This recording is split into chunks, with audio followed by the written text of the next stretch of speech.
Hey, it's broadcast personality Wesley Outland, and for the second year in a row, the Community Radio Network is excited to also be the voice of iRacing on LSRTV every Monday and Thursday night with the Northwest Racing Series for Cup and Truck. Join yours truly, Justin Prince and Samuel Dyer, every week as they race towards a championship. We're also on the radio in the Triangle in the Raleigh-Durham, North Carolina area at 87.5 WCRN and anywhere worldwide at wearecrn.com. Click play, check out the coverage, the power of radio to the imagination of the listener, esports style. We are the Community Radio Network, the voice of iRacing on LSR-TV. Check it out when you can, and replays are always up too. Let me tell you about MPM. McAllister Precision Marketing. They can assist up-and-coming racers with career advancement, promotion, and assist in sponsorship procurement. MPM also has media and professional etiquette training. They work with premier driver development teams and limited late models to late models, and they also help the teams to make it up to the levels of K&N, ARCA, Truck Series, and even NASCAR Xfinity. Contact Tanya McAllister today for McAllister Precision Marketing, 803-361-6199. Today, get on the board with MPM. CrateInsider.com is your one source for crate racing tech and more. Whether you currently race with a crate engine or you are thinking about getting into the sport, our website has what you need. CrateInsider.com has tech videos, interviews with experts, and the best products in the industry. Dyno tested and proven, so we know they are the best products for crate engines. Visit CrateInsider.com today to get on the fast track to victory lane. This is Finish Line. This episode is an exclusive production solely for the private, non-commercial use of our listening audience. Any publication, reproduction, transmission of the accounts without the express written consent or permission is restricted and prohibited. To hear this replay or other previous podcasts, download on iHeartRadio, iTunes Radio, and TuneIn. As always, this show is for you. Thank you for listening.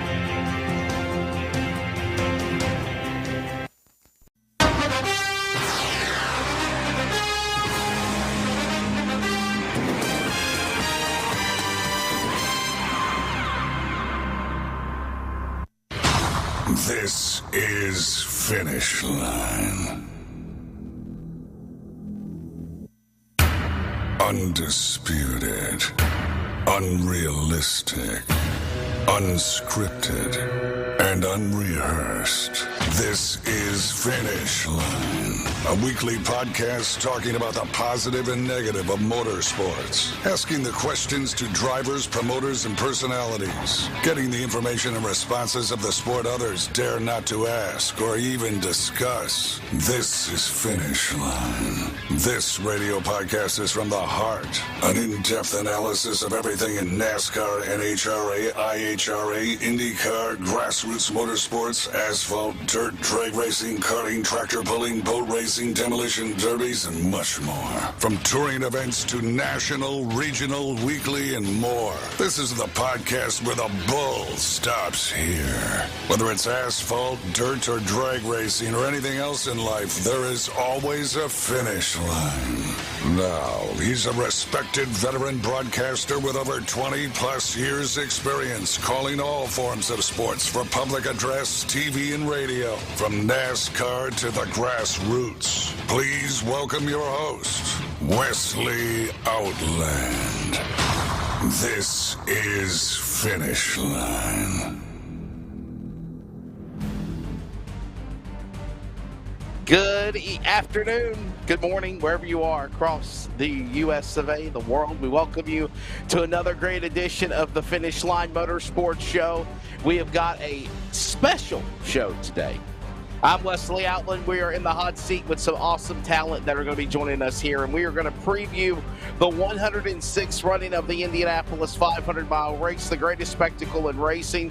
All of the preliminaries, except for Carb Day. Carb Day is on Friday. We'll talk about that here in the first hour. So we've got a special edition of Finish Line. All the drivers, all the winners of the previous weekend, we told them to take off because the two...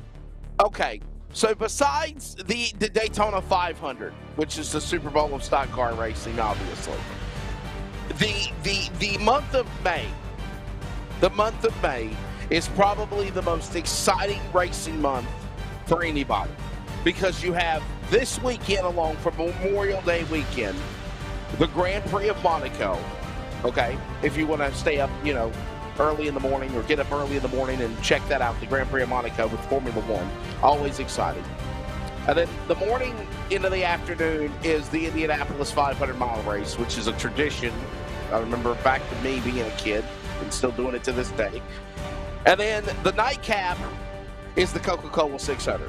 Well, we are going to preview the 106th Indianapolis 500 and the 63rd run into the COCA-COLA 600 on this edition of Finish Line today. We welcome you to the program. I am Wesley Outland. Charles, how you doing, man? You ready to go today? We've got some awesome guests lined up, sir. Oh, definitely. Always ready to go when we got the high caliber of guests we have here tonight. I thought I was a decent announcer on sim racing. These guys, it's going to make me look like a little bitty tiny fish. I'll just tell you this right now. I consider these guys colleagues, and they are the best of the best. You wanted the best. You got them here today on Finish Line to preview the Indianapolis 500-mile race and the COCA-COLA 600. Without further ado, they are the four guests. Let's cue up the music and give you your guest lineup today on this special May 25th Memorial Day Indy 500 COCA-COLA 600 Finish Line Motorsports Show. We are streaming all over. We're on Facebook. We're on YouTube. We're on our radio affiliates with Fox Sports Radio, iHeartRadio, the Community Radio Network, and, of course, on Spreaker as well. So there are so many opportunities where you can be able to check this out via live and then, of course, on replay and downloads available as well. Coming up, one of the most esteemed, respected broadcasters in the industry, from television to, of course, working for NBC to ESPN to college sports to his years of decades of NASCAR, from MRN to television to now being, of course, with IndyCar and the PA announcer with the Indianapolis Motor Speedway, along with Dave Calabro, Michael Young. Allen Bestwick is going to be joining us here in just a couple of moments. At 1:35 Eastern Time, we are then going to speak to the radio voice of the Indianapolis 500-mile race, Mark Jaynes of IMS Radio Network and IndyCar Radio, to give his insight in preparing for the greatest spectacle in racing, the Indianapolis 500, this Sunday in Speedway, Indiana. That is hour number one. That is just for the Indianapolis 500. Then we move into hour number two. And hour number two consists of another two great, honest, awesome panel of guests that are very knowledgeable of the sport in NASCAR. We'll talk NASCAR with our good friend, Mr. Lenny Batycki of Charlotte Motor Speedway, as he is the guy on the big screens and the voice at the racetrack. Lenny Batycki, longtime friend. PRNs at the track will be on to preview the COCA-COLA 600. And finally, we've not had him back since December with our final show of the year to talk about NASCAR closing 2021, going to 2022, where the series is headed, and now getting ready for the COCA-COLA 600. Mr. Doug Rice of the Performance Racing Network for NASCAR will be joining us here on the program. So again, Allen Bestwick, Mark Jaynes, Indy 500 preview, Lenny Batycki, and Mr. Doug Rice for the COCA-COLA 600. And by the way, those races will be live beginning at 11 a.m. Eastern Time this Sunday at Indianapolis Motor Speedway on NBC and on the IndyCar Radio Network, as well as on Sirius XM, and then the COCA-COLA 600 on the Performance Racing Network and live on national TV, Fox. Let's get it started, ladies and gentlemen. Our first guest is ready to go. Long-time respected broadcaster of the industry. He's already at the Indianapolis Motor Speedway. Mr. Rick Allen, of course, will be on the action for NBC for the TV call of the race. He has been a fixture of NBC, ESPN, you name it, he's done it. Allen Bestwick, good afternoon to you. Thank you for taking the time to join us here on Finish Line, sir. How goes it? It's raining here, but that's all going to get out of here by Sunday, and it'll be much better. Well, that's a good thing, right? Because, I mean, you ain't got anything going on until Carb Day on Friday afternoon, right? Oh, there's things going on all day, every day, and half the evening, too. The Indy 500 is still a very big 3-week-long event, and And yeah, it's very busy. So I mean, we're at the racetrack and getting things ready to go, and but no, it's a jammed up week. The drivers are all out in the community. They have what they call Community Day now. So today's Community Day. The drivers are all out doing things like visiting elementary schools, making That's appearances awesome. at various charity events and nonprofits and the Children's Hospital. And so this is very much a big week-long thing in the build-up to the race. Allen, you have so much credibility in broadcasting for what you've done from a Connecticut television station to Motor Racing Network to NASCAR to what you've done in TV to ESPN and college sports. What does it mean to you to have the privilege to be on the public address for the Indianapolis 500 and a race that you've also done television for many, many years for? Yeah, it's still the greatest spectacle in racing. When I was a kid up in Rhode Island, the Indy 500 was appointment television every year. When I got the chance to work here in television with ABC, it was the thrill of a lifetime. And when the rights changed hands, to get asked to come back and be part of Roger Penske's plan to make the presentation for the fans on the grounds better. It's terrific. A great team, a really big investment by Mr. Penske in a lot of areas to just make the experience of being at the 500 better for the fans attending the event. And listen, I still get the best seat in the house for the biggest race in the world. So how can you not like it, you know? Definitely. Allen Bestwick again joining us. Mark Jaynes from IMS Radio going to be joining us here at the bottom of the hour as this is our Indy 500 preview leading up to the 106th running of the greatest spectacle in racing. Allen, I got to say it, 234 miles an hour. How ecstatic were you and Dave Calabro during qualifying? Shades of the old Tom Carnegie days of He's On It? Yeah, it was a great show. It was great fun. It was edgy. It was risky. It's what you came to know and love Indianapolis for, which is drivers laying it all out there to see how fast they could go. Plus the format that they set it up in this year. It made for great theater too. The last guy to go out and make that kind of run, and of course it was Scott Dixon, and of course, he put on a performance that was just awesome. I mean, it was terrific. So the energy in the place, the feel of the whole event, the day was great. And yeah, not only is this the fastest pole speed for the Indianapolis 500 ever, but it's the fastest field in the history of the 500. The pole speed was the quickest, but first to 32nd was also as tight as it's ever been. So really tremendous afternoon on Sunday and on Saturday also. And just leaves you kind of giddy about what the race might look like come Sunday. Yeah, the Kiwi native of Mr. Scott Dixon for Chip Ganassi racing in his Honda 234.046 miles per hour, the average speed, and the average fielded average is 231.023 miles per hour, as you just alluded to. And Allen, do we need to slow the cars down, or do you think as long as these cars are safe, we can make them go faster? No, they're constantly monitoring that and discussing that. Just remember, this chassis has been in use since 2012 and provided very safe and very exciting racing. The engine combination really hasn't changed that much. This is the teams getting better and smarter about what to do with this package that they've had for a number of years now. So, the first crash of the month was on Monday in race practice, and Dalton Kellett had a hit that he said registered 100 Gs. But the drivers in IndyCar all have accelerometers in the molded earpieces that they wear inside their ears in the helmet. And the difference between the crash that the car registered and the crash that he registered was significant, which speaks a lot to the safety of the design, the safer barriers, the whole thing. That's always going to be a balance. Race teams trying to go faster, that's their job, and rules makers having to make the decision of when is enough. But I Now, I don't get in and drive the race car, right? But I'm very comfortable with where everything's at based on people that I talk to about risk versus reward. I think it's in a good spot right now.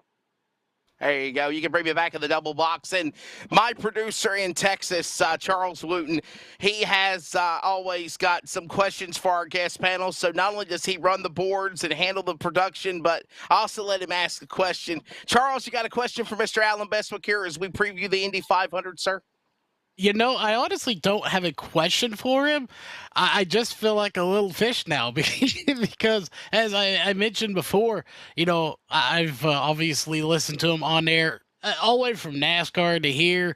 So, you know, just kind of honored to have him on the show, to be honest. So it's just good to have you here.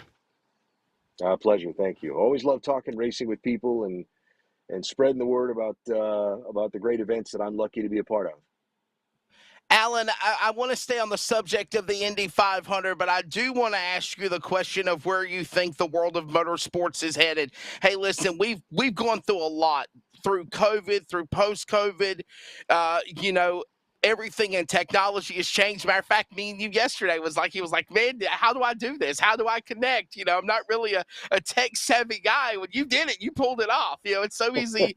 Allen can do it. So, where do you see the world of motorsports going as we move into 2023 and beyond? Obviously, we'll talk a few minutes about SRX because that's a big thing that you do now, going in its second year on CBS Sports, and you'll be on the play-by-play call for that. And just racing in general, where do you see it heading? It's an interesting question because there are a lot of branches to that tree.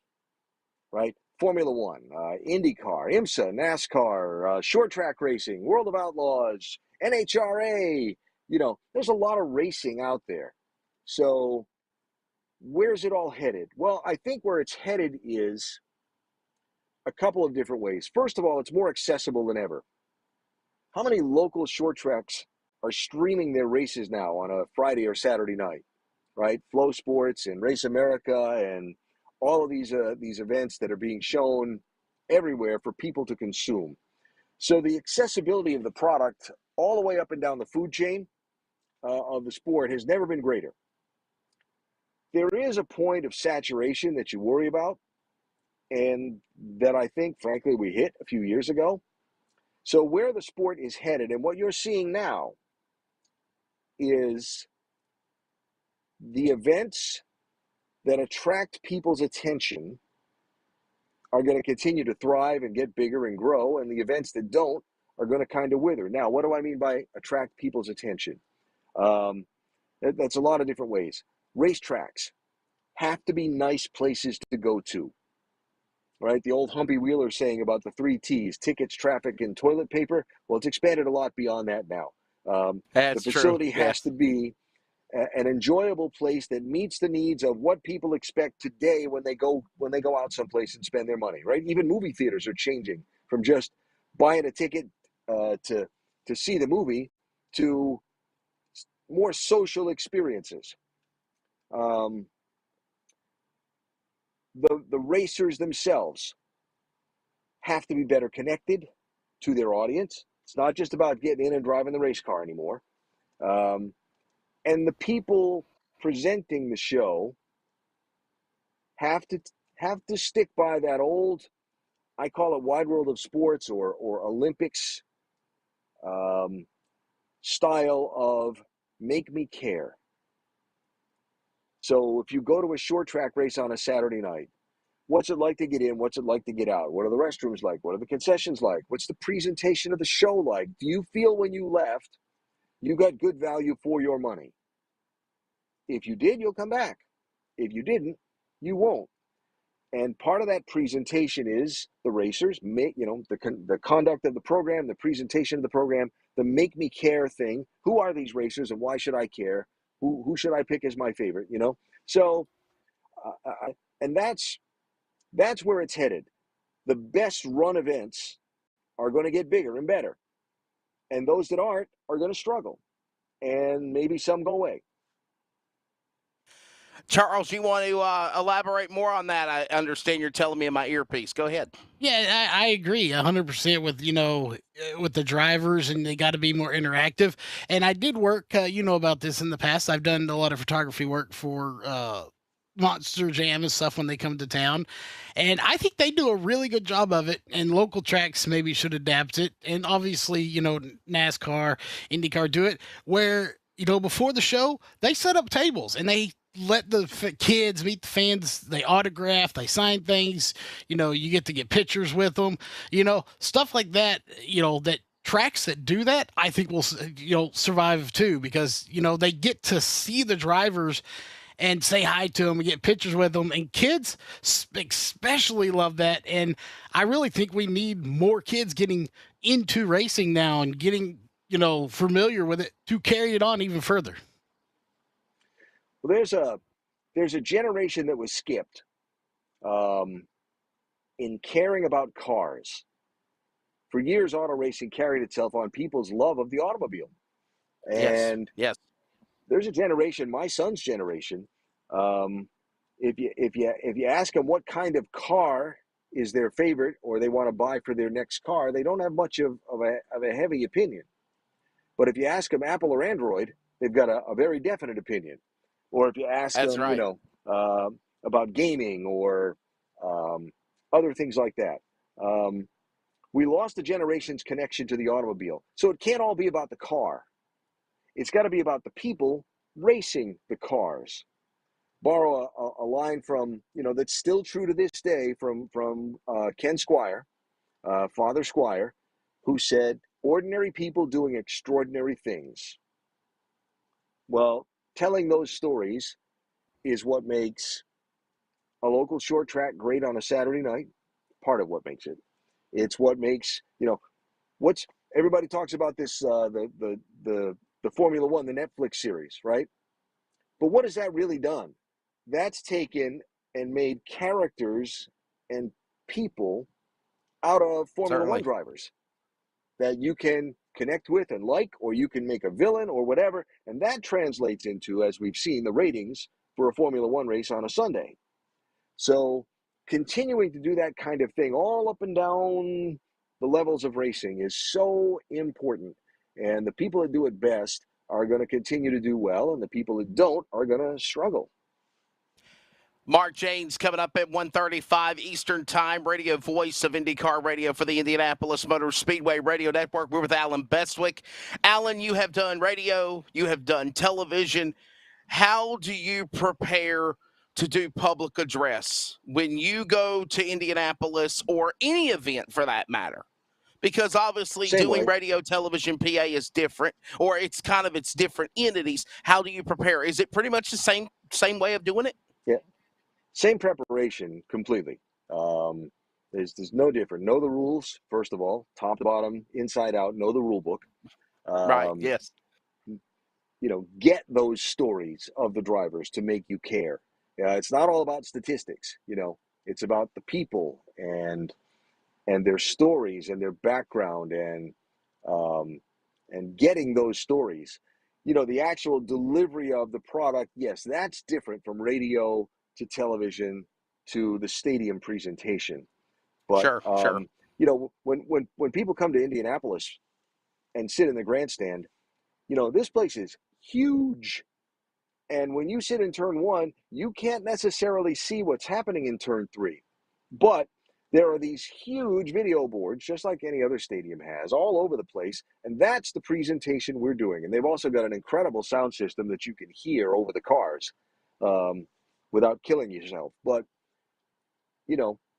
how do you present things? How do you make people care about a certain driver? How do you keep them updated when they're sitting in turn one at what's happening on the far end of pit road that they might not be able to see, or when they're seated in turn four, what's happening on the turn one end of pit road that they might not be able to see, or you're partly between the cameras that we have, the pictures we show them, and the information we deliver.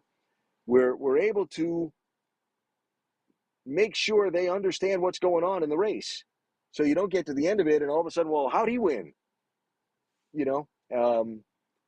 we have our own pit reporters. We have our own cameras. We have, I mean, it's literally, it's an entire second telecast that's done just for the people sitting in the grandstands to make sure that their enjoyment of the race is everything it could be. So how you prepare is the same. How you execute is a little bit different for each medium and each setup, but it's still fun, and it's still a pretty darn good seat. Certainly is up at the top of that pagoda for sure, overlooking all the action. And remember the 106th Indianapolis 500-mile races this Sunday. NBC coverage 11 a.m., IndyCar radio coverage 11 a.m. Public address coverage will probably be at 9 o'clock in the morning when the fans are coming in. Oh, my goodness. No. What is that like? 6 a.m. when the cannon goes off. When the cannon goes off, you're exactly right. Yeah, 6 a.m. when the cannon goes off. Yeah. So and you know there'll what, though, be folks Alan? there right at 6 a.m. And you know, Alan, and that's one of the things that you hinted and alluded to is that you got to make it an event. It just can't be about the cars that are on the racetrack. The track, the sanctioning bodies have to do their part to make it a spectacle, to make it exciting, to make it fun, because I agree with you. I have a 15-year-old son, and somewhere in this gap, you know, where daddy does announcing and daddy does racing and daddy does other sports, I can't get my son into it. I don't understand it, you know, and it's one of those things where you don't want to force it on them because they feel like, well, daddy, why are you making me do this? I really don't want to do it, you know. I mean, I took him to a I think it's Christmas vacation, Christmas break. I took him to a basketball tournament with me. It was an all-day, 3-4 day deal, and I took him on one day. And he was engulfed, as you said, in his cell phones and playing games and apps and stuff. And I knew right then and there, I'm not going to force this. I'm not going to try. Because if he wants to come to the race or if he wants to come to the game and see what daddy does, then he will. You know, I mean, it's the generation, I honestly think, Alan, that you said we're missing that gap somewhere. And I don't know how we can fix that. There's a number of levels to that onion, but you're competing in spaces where the number of options for entertaining yourself have grown tremendously. You know, didn't have Nintendo when I was a kid, and certainly didn't have cell phones that you could, you know, watch TV shows on or watch movies on or play games on or any of that kind of thing. Didn't have that. That all exists now. So you're competing with those things for people's attention. So when you bring someone to the racetrack, again, the experience has to be one that's memorable for them and that's enjoyable for them. You know, the 500 here has activity all morning long. They literally, the guy that produces the Super Bowl halftime is hired by the Speedway to come in and produce the pre-race for the Indianapolis 500, and it has been for a number of years. It's amazing. And it's choreographed down to the second, from things like Parade of Legends, some of the all-time greats that come back to the 500 every year, some of the old cars out of the museum, marching bands and different car shows. And I mean, there's something going on every minute, plus what's going on around the grounds with different activities with the sponsors that have activation areas. Or, I mean, the other day they had a military induction ceremony at the Speedway. You know, something happening every minute around the grounds, all the way up to the green flag. And of course, the ceremony itself, starting at 11 a.m., the countdown to the green flag with all the different things that go into it, the lead up to the singing of Back Home Again in Indiana, and taps and the national anthem and the salute to the military, and all of these things that are as much a part of the experience of attending the Indianapolis 500 as the race itself. You have to make those enjoyable for people. You have to entertain people, and that's why people come back year after year, because they are entertained and they do enjoy it. And you know, and if that's not your thing, go buy a ticket to the Snake Pit and go watch the DJ and party for a couple hours. We have a handful of minutes left with Allen Bestwick. Allen, it's a pleasure to have you here. Hopefully we can have you back on again for something. But I do want to talk about, before I do let you go, the Superstar Racing experience. It is going into season number 2. There was so much hype, so much excitement from right out of the gate with Doug Coby winning at Stafford. You're going to Five Flags Speedway, South Boston Speedway from around my neck of the woods. You're going to new tracks. Just your thoughts of CBS and SRX and the coverage that's coming this summer. I believe it's June 18th. Yeah, great fun is what SRX was, which is what it was intended to be. You know, superstar racing drivers racing identically prepared cars on some of the greatest short tracks in America on a Saturday night in prime time, and I think it delivered everything we hoped it would. Lots of fun, lots of laughs. You know, basically no rules. If there's something we think would be fun to do where the telecast is concerned, we can do it, and we'll do it. Like picking up the radio and talking to Tony Stewart under green last year when he was out there running on the dirt tracks. You know, it's a great group of drivers lined up again this year. Some of the drivers from last year will return and run the full series. Bobby Labonte's back. Paul Tracy's back. You know, we'll see Castroneves, Canan for a few. There'll be Bill Elliott's going to run a few. There are some new drivers that are going to come in. Ryan Hunter-Reay is going to run all the races. Brian Newman's going to run all the races. Greg Biffle's going to run all the races. The local hero is going to be at every race, and we might have a few new tricks where televising a racing event is concerned up our sleeve too.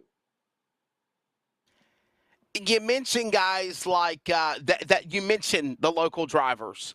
You think of guys like Doug Coby from Stafford. You think of Luke Fenhouse, who almost won the race at Slinger Speedway last year. You think of Bubba Pollard, who's going to be in the SRX race at Five Flags coming up on June 18th at 8 p.m. Eastern on CBS. Do you feel like with this SRX program, it gives an opportunity for one of these guys to possibly get a chance to get a NASCAR ride or an IndyCar ride or something of that stature if they really, really can showcase their talents on the spotlight primetime level, Allen?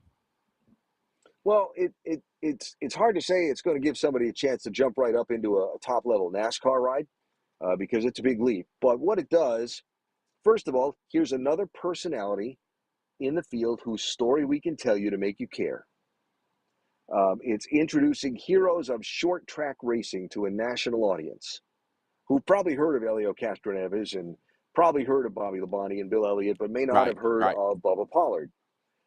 Introducing them, their story, their accomplishments. You know, Bubba's story is terrific. You know, his grandfather and his family racing history, the racetrack they own in Georgia, him out there doing his thing when he gets time to try and run. What a great story, you know?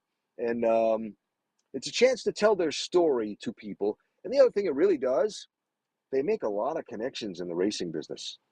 I mean, think of the list of people they're interacting with for a weekend.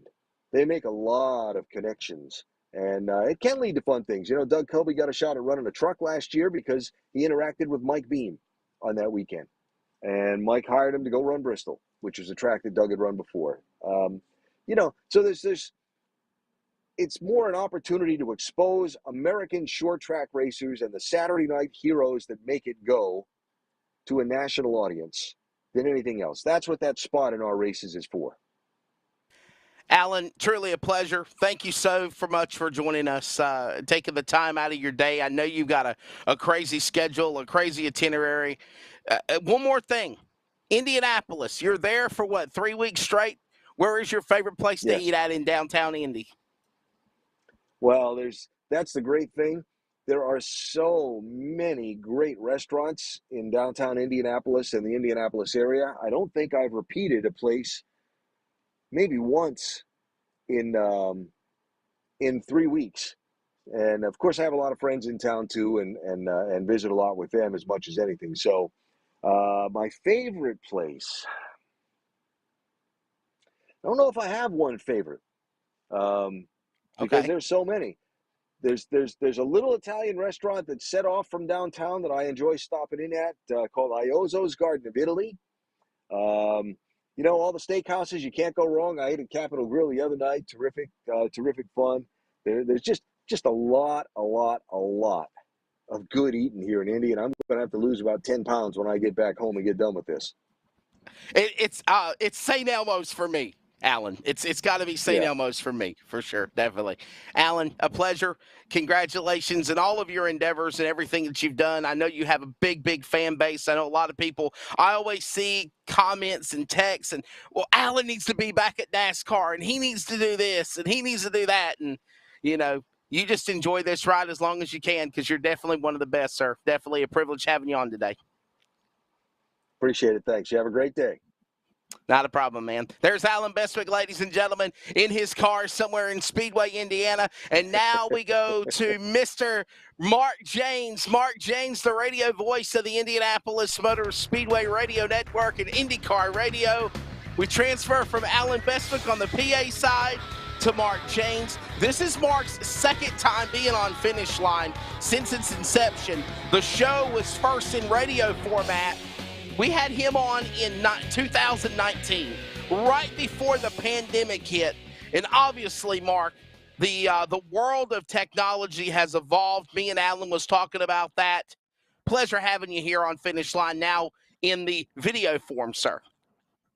My goodness, I mean, to be on with some heavy hitters like Allen Bestwick and Lenny and Doug Rice, and all of those guys are at the top of their game and are among the very best at what they do. And so when I saw the lineup you were including me with, I was very humbled by that for sure. I've visited with Allen on many of occasions back when he was covering IndyCar with ABC and ESPN, and I even worked with Allen a few times when we used to do our shows. When I was in Terre Haute Radio, we do our shows from the Speedway, and Allen would graciously join us when he was with MRN.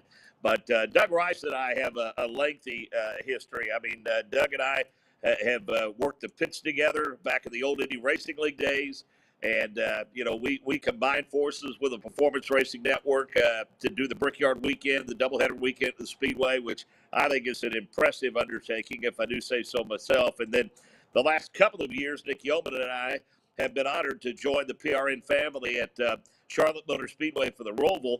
And then Doug was kind enough to ask me to work their show at Circuit of the Americas earlier this year in March. So, a lot of great people on the show today, and I'm honored to be a part of it. Thank you. It's always a pleasure, Mark, having you here on Finish Line. So, hey, we're here another year, the Indianapolis 500, the hype, the excitement that leads up to it. And I asked the question to Alan. I'll ask the question to you. What do you think of the Sheriff, Scott Dixon, his chances? I know it's been kind of mediocre luck the last couple of years. Look at last year. He set fast time, and then he led 150 of the 200 laps before Elio Castroneves made that historic fourth win to join the four-time Winners Club. Can we see Scott Dixon finally lay all his cards on the table, especially with such an impressive four-lap average of 234 plus miles an hour on Sunday afternoon? Well, it's almost as though it will happen if the Indianapolis Motor Speedway decides that's the way it should be. I mean, many drivers have told you that it has a life of its own, and that in the fact that it seems to choose some and not choose others. And I think maybe that might be the mindset of those that, for whatever the reason, have never been chosen. It's fascinating to me to think if he leads, I think, 75 or 76 laps, he'll become the all-time, think about this, the all-time laps leader of the Indianapolis 500 with one win. And what's even more impressive, though, that if you look at that list, names like Elio Castroneves and Rick Mears, or in the top 10 or the top 12 toward the bottom of that. And I think 4 of the top 5, I don't have the list in front of me, and I'm not Donald Davidson, but 4 of the top 5, I think, are single winners in terms of laps led. So, while leading a lot of laps is important, leading the last lap is the most important, as many have found throughout the course of history. But, I mean, let's face it, that place has a tendency to favor veterans. He's about as veteran as they come. As you suggest, I thought last year it was his. I mean, he was at the top of timing and scoring at all the practice sessions. Obviously was the fast qualifier Everything about it said Scott Dixon, and all the interviews that I did, I said, yeah, put your money on Scott Dixon. I was right. It was a 40-year-old, but it just was the wrong 40-year-old. It ended up being Elio Castro Neves, and a great story. But to that end, not only does Scott Dixon obviously have his jaw locked and feels like one got away from him last year, but for that round of 12 qualifying, for them to get all 5 of their cars with Ganassi Racing in that round of 12 was an absolutely impressive undertaking, and to start 1-2 the way they are, and even TK and Jimmy Johnson it being plenty stout. I mean, Chip has plenty of shots at it, that's for sure. Mark, as you embark in, would this be your 7th radio? I mean, obviously you've done the turn announcing and pit reporting for the Indy 500, but as far as the lead anchor, is this your 7th or 6th Indy 500? Yeah, in the booth. I started my first year as the anchor was the 100th with Alexander Rossi had the improbable Gotcha. win. I actually started in '96, and from '96 to '99, I was a pit reporter. And then in 2000, the year Juan Montoya won his first 500, I moved to turn 3, and I was there for 15 years. Yeah, a long time in the turns. You could definitely hear the excitement there. It picks up when those cars come off the corner, and you got those different turn announcers. And we'll say this with Doug Rice. We've said it with other colleagues before, Mark. It is an orchestra of voices, and that is the best way of saying it. And you got to have chemistry. And if you don't have that, sometimes you just don't mesh. But it is amazing whether you listen to NASCAR or IndyCar or the Indy 500 per se in general, where you literally are all in sync working with one another. What is that like? What is the production like to make that event be such an awesome spectacle radio broadcast as it is on television or as it is in person, as Allen Bestwick just reiterated on? There's so much work that goes into making this event be the greatest spectacle in racing besides just the cars on the racetrack. Yeah, it's interesting. That's the question we probably get asked the most, is how do we make the transition so seamless in the turns? And I wish I had a very well thought out technical answer for you. I will say that, for instance, from our position on the 4th floor of the media center where we moved a couple of years ago, because of the angle that I'm at, I need to kind of wrap up my call by the time they get to the scoring pylon. And then I hand them off to Nick Yeoman, and there's a Wing and the Wheels logo on the outside of the south short chute wall. That's kind of the drop point for Nick to hand them off to Michael Young. And then Michael will tell Jake at about the halfway point of the 5/8 of a mile back straightaway, he'll wrap them up somewhere around in there. That's where Jake Query will pick up the call. And then Jake will carry him again to the Wing and the Wheels in the north end on the short chute. And then Chris Denary will pick him up from there. And I tell Chris, ideally, I'd like to have him wrap his call up about the time they get to the entrance to pit road. There's a Speedway sign, the official fuel supplier of IndyCar, right at the entrance to the pits. And I tell Chris that's kind of his drop point. So quite frankly, that's not a lot of time for me between Chris and Nick. And to give you an idea of the amount of speed, for qualifying last weekend, we put Michael Young in turn 2 and put Jake in turn 3. We don't have turn 1 or 4 for qualifying because there's simply not time for us to get the time and speed report in. And so, in addition to those 4 turn announcers, we have 4 pit reporters. Now, I'm fortunate at the standpoint that Brian Livingston serves as my pit producer, I should say, and he is in communication with the pit reporter. I've got an off-air channel, what we call an intercom, that I can split. Right. And I'm usually in communication only with the turn guys unless there are cars on pit road. Then I'll flip it over to that channel where I can communicate with the pit reporters. But Brian typically is orchestrating for me where I'm going and when.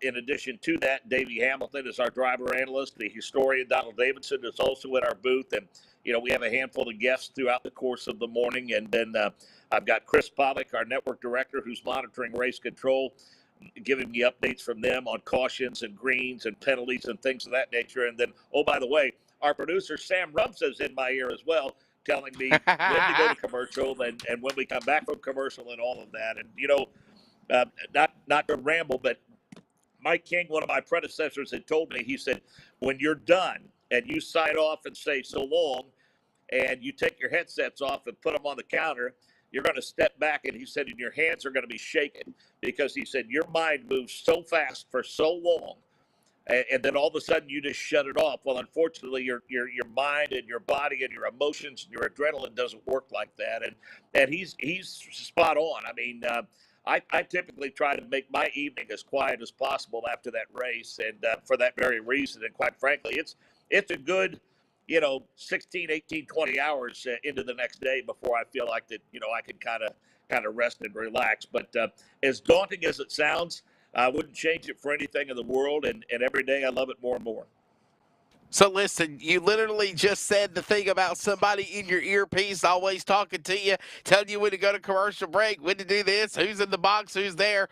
My producer, my guy in my ear, Mr. Charles Wooten in Texas, in the production studio, has a question for you, Mark Jaynes. Go ahead, All Charles. Right. Same as the last one. I'm all out of questions today, but I honestly I listen, and I'm always running around, as you know, Wesley. I have absolutely no free time. So I'll be honest, I didn't know his name at first, but I've always heard his voice. Didn't know who he was, but heard his voice and knew he did an amazing job. So it's actually just like it's good to actually put a face to the name and the voice that the name I didn't know, but the voice I did know from watching IndyCar. As I definitely like watching IndyCar. I just I like open wheel stuff a little bit more than I do closed wheel.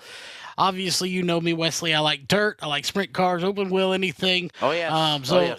Again, no question. Just it's good to be on the show. It's good to have you on the show, and finally to put a face with the voice that I've heard all these years. Well, thank you, Charles. I appreciate that, Charles. You're very kind, and I've always said I have the perfect face for radio, and so God bless me with that and a voice. I guess I've also said, it's interesting that I get paid now to do things that used to get me in trouble when I was in school, and that's talk for a living. But I'm like you. I'm a fan. I say the same thing. Obviously, I lean more towards the open wheel world because that's what I'm deepest in. But over the past, I guess, couple of months, I guess it started with the Grand Prix at Miami that really seemed to kind of amp up this us versus them conversation. Pitting Formula One against IndyCar against NASCAR, and to give you an idea where I come down on that, as I said, I mean, we intertwine networks when we do the Brickyard weekend. I mean, we have Brett McMillan and Brad Gilley as our pit reporters for the IndyCar race, and then me and Jake and Nick and Michael and Chris, we're all involved with the NASCAR broadcast, and Nick and I go down and we work we worked COTA this year. We'll work the Roval again. Nick is working another race or two with them, and last week during our practice streaming sessions, Alex Hayden was a guest of mine from MRN and had him in the booth. And so, I'll let others fight that battle because in my formative years in broadcasting, I did a lot of feature races at the famed Terre Haute Action Track, a lot of USAC Sprint Midget Silver Crown shows, a lot of World of Outlaw shows, some modified shows, and I've been to the U.S. Nationals at Lucas Oil Raceway Park, and I'm just a fan of motorsports, and I don't see any reason why we can't all be. To me, it's like comparing football to basketball to baseball. I mean, I understand they're all sports, but I just don't understand why we can't just appreciate the positives that each one of those sports have to offer. And, I agree. And be thankful we live in a time that we have access to all of them. Yeah, Mark, I agree with you humbly on that as well, man. At the end of the day, we're all brothers and sisters in Christ, and we're all brothers and sisters in this racing fraternity also. It doesn't matter whether it's stock cars or NASCAR or Cars Tour or IndyCar or Formula One or NHRA or World of Outlaws or Lucas Oil. We all love racing. That's the heart. That's the passion that we have is for the sport. Now, sure, I might want to blow off watching Formula One race to watch the IndyCar race. Not going to lie to you. I'm not going to get up at 4 o'clock in the morning to watch the Monaco Grand Prix. Never have. I think I've seen it 1 or 2 times being at a hotel overnight. But, I don't have anything against Formula One. They have their rightful place in the industry just as much as anyone else does. I just think, like you said, it's to each their own. But at the end of the day, we're all loves of the same sport. It's all motorsports in general. Let's talk about something else. And we hinted on it a couple of years ago. You are a communications teacher at Monrovia High School, which, by the way, ironically, you're in the classroom, and it is the last day of school there this year. It's the last day of school.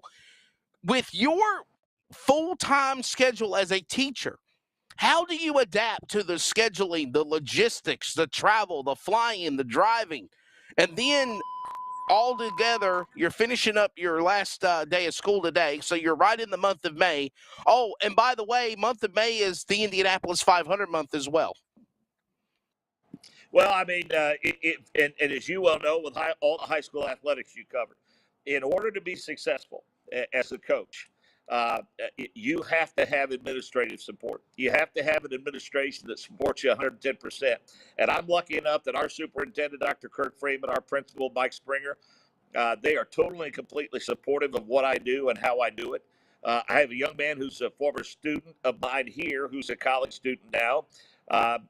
He is my substitute whenever I'm gone, and we don't skip a beat with what we teach in the classroom. But it's just a matter of me giving them plenty of notice. And also, they let me get a little creative with the scheduling of my classes, which allows me to align things to fit with my travel schedule. But, this time of year, admittedly, it's very, very difficult. Everything I'm doing comes together at one time. We do have a staff day tomorrow, but I have most everything done that typically would need to be done on that staff day. I may have to come in and be in here until about 10:30, 11 o'clock or so. And then Friday, we'll have carb day. And as soon as I wrap up carb day, you'll hear announcements in the background, by the way, in addition to the bells. It's all good. But after carb day, I'll have to come here to Monrovia High School, and we will live stream our high school graduation. And it's after I do that on Friday night, and I've got a couple of student aides who are a big help and will be here to kind of get it going if I can't get here in time. But kind of once we wrap up all of that and put that equipment away, that's when the school year in earnest will close, and then I can spend the rest of the weekend and then the rest of the summer solely focused on my duties with IndyCar. But back to your question and my original point, simply put, if it weren't for the administrative support and the value they place on what I do and the notoriety that it helps bring to our program and our community, being in such a high-profile position, then it wouldn't be possible. And I know a lot of coaches feel the same way about the administrative support they have with their successful athletic programs. All right, Mark. So this Sunday is the 106th running of the greatest spectacle in racing. You wake up on Sunday morning. First off, it's by the grace of God that everybody wakes up, has the breath of life, that their feet hit the ground, that they have the day to go and get going. What they're doing, without God, we're nothing. You wake up and you start your day before that green flag drops, Mark. How do you prepare to call the Indianapolis 500? Well, we've been putting together elements of our pre-race show probably since the end of March and 1st of April. And, I'll get the minute-by-minute that goes, the same one that Allen Bestwick and his outstanding crew and Dave Calabro and those folks work out on. And one of the things that we try to do with our pre-race show is since I took over as anchor, I carry more of those trackside elements in an effort to make people who aren't there feel like that they are, or make the people who are there feel more a part of the experience. And I think carrying those trackside festivities do just that. There are sometimes when we're silent for 5 to 7 seconds and we just let the natural noise, if you will, of 300,000 plus kind of bring people to the venue. But I usually try to get there about 6 or 6:15. Sometimes I'll go down on the pit wall and just kind of watch the place come to life slowly but surely. I'll have some interview requests to grant, radio and television that morning. We typically have a production meeting around 10 o'clock, and then shortly after that production meeting concludes, I usually find a place outside our booth to kind of set for about 15 or 20 minutes.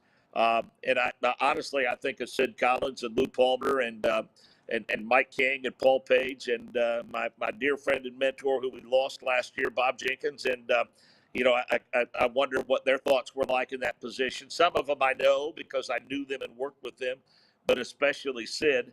And then, around 10:50 or so, I'll go in the booth and I'll wait for the open and we're off and rolling. And I get the same nerves, I get the same butterflies during taps and back home again in Indiana, and the command and all of that. And there's a tremendous level of anticipation on that last pace lap. And then once we get to the green flag, we all kind of just settle into our race pace and do what we do. For those that are longtime listeners, they'll know that we've had guests in the booth, and that was one of Sid's, hallmarks. But because of the fact that the event moves so fast, and because I want to focus on the event, we actually try to honor all of our sponsor commitments and all of our guest commitments to people like the governor of Indiana. We try to get those done in the first 75 or 80 laps because certainly the last 75 laps of that race, I want to focus on the race. I don't want there to be any sponsor involvements or anything like that to take away from the broadcast, and we've become pretty good at that, and it's been very well received, and allows us to focus on the reason why we're there. That's the greatest spectacle in racing. Mark, car count, not the best in the world this year. Don't want to say anything disrespectful. You got 33 starting spots up for grabs every year in the Indy 500. Those 33 spots are filled. Of course, I think Stephen Parsons finally filled that 33rd starting spot. Do you feel like we're in a trend where it's more of quantity versus quality, or quality versus quantity is what I meant to say, where the numbers are going to decline because of the rising of the world, the fuel prices, the cost of life in general, just to get by? Do you think that that's going to hurt the greatest spectacle in racing for years to come? Well, I know that, there was a lot of hand wringing, and we were very, very close, quite frankly, to there just being 32 this year. And while certainly, that is not an ideal scenario given the history and tradition of the 500. We're thankful that things came together with Elton Julian and everyone involved there to get Steph Wilson in that car. Great story. Of course, his late brother Justin was a fan favorite, and Steph is too. But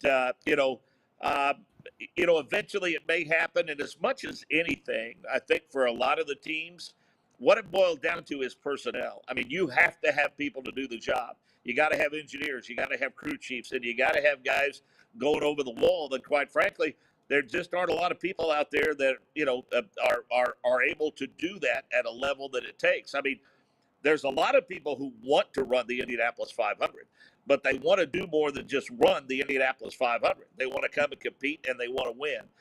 And I suppose that if someday there are 32, as long as it's 32 good ones, because, I mean, car counts are down in almost all forms of motorsports. They play night games at Wrigley Field and have for a number of years, and the list goes on and on and on. But I know this. While it will be a story, if there is a year when there are 32 or 31, it won't take long until the story again becomes who the winner is, and that's what makes it the greatest spectacle in racing. Certainly. Charles, you got anything else for Mr. Mark Jaynes? We got a few more minutes with him before we go. Again, Mark, it's a pleasure. And again, one thing we talked about is the technology, like this show, having the video streaming, and you probably have done other video streaming interviews and segments, and it's amazing, the technology. And I say this humbly. COVID was a tough time in our country, but I think also there's things that we can take from COVID and the pandemic that is a positive.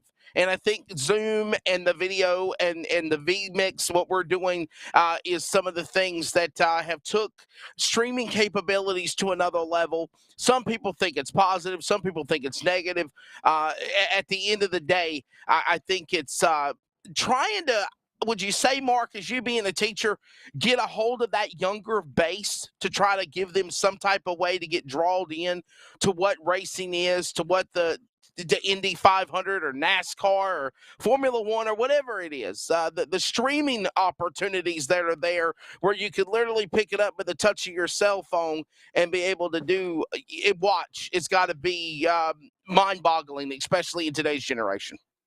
Well, you've got to make it more interactive, that's for sure. I mean, people have to be involved. I mean, one of the things that I think Major League Baseball is struggling with right now is the attention span of most Americans, especially younger Americans. They've got to try to find a way to make these ball games more interactive when fans come into the stadium. And I think Motorsports is kind of at the forefront of that with all the apps that they have and the different ways where you can listen to drivers' radios and you can, take a look at data and things like that on the cars. And so I think Motorsports is doing a little better job than the more traditional stick and ball sports. But no, to your point, in terms of what we can do, I mean, we were allowed to continue to broadcast races because of technology. I mean, we did it from the studio when, we were limited as to how many racetracks we could go to and how many people we could send. One of my students last fall shot video highlights of our high school football games on Friday night on his cell phone and sent them to the CW affiliate in Indianapolis, and they were part of their highlight show every Friday night. And we're a 2A school, which is a relatively small school, about 600 kids. And our highlights were on Wish TV every Friday night with 5 and 6A schools, which feature a couple thousand kids. So that's awesome. Quite an honor for our program and quite an opportunity for that young man for sure. And, like I said, we're live streaming our graduation. People around the world will be able to watch their young people graduate at Monrovia High School when they otherwise maybe could not be there. We've done award shows. We've streamed high school. I mean, to give you an example of where technology has taken us, a couple of years ago, one of my students was laughing because he was getting ready to live stream a basketball game here at Monrovia High School while I was on my phone watching the Alabama Crimson Tide play football, and then another teacher was sitting next to me watching an NBA game on his phone. So, I mean, and we were all doing that in the gymnasium at Monrovia High School. So the world is a lot smaller for sure, and this show is a prime example of that.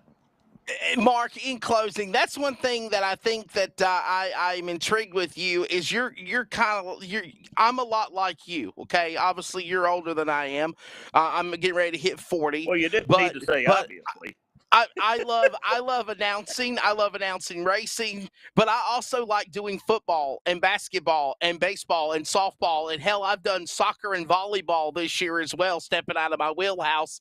And I think that's awesome to be able to do that. Allen Bestwick's done that. You see him do college football when he done it for television. And you are a fan of the Indiana High School Athletic Association as well. Yeah, for sure. I mean, I've done wrestling state finals, girls swimming and diving state finals. Just wrapped up and finalized my plans to work the baseball state finals for, I think, the 12th consecutive year.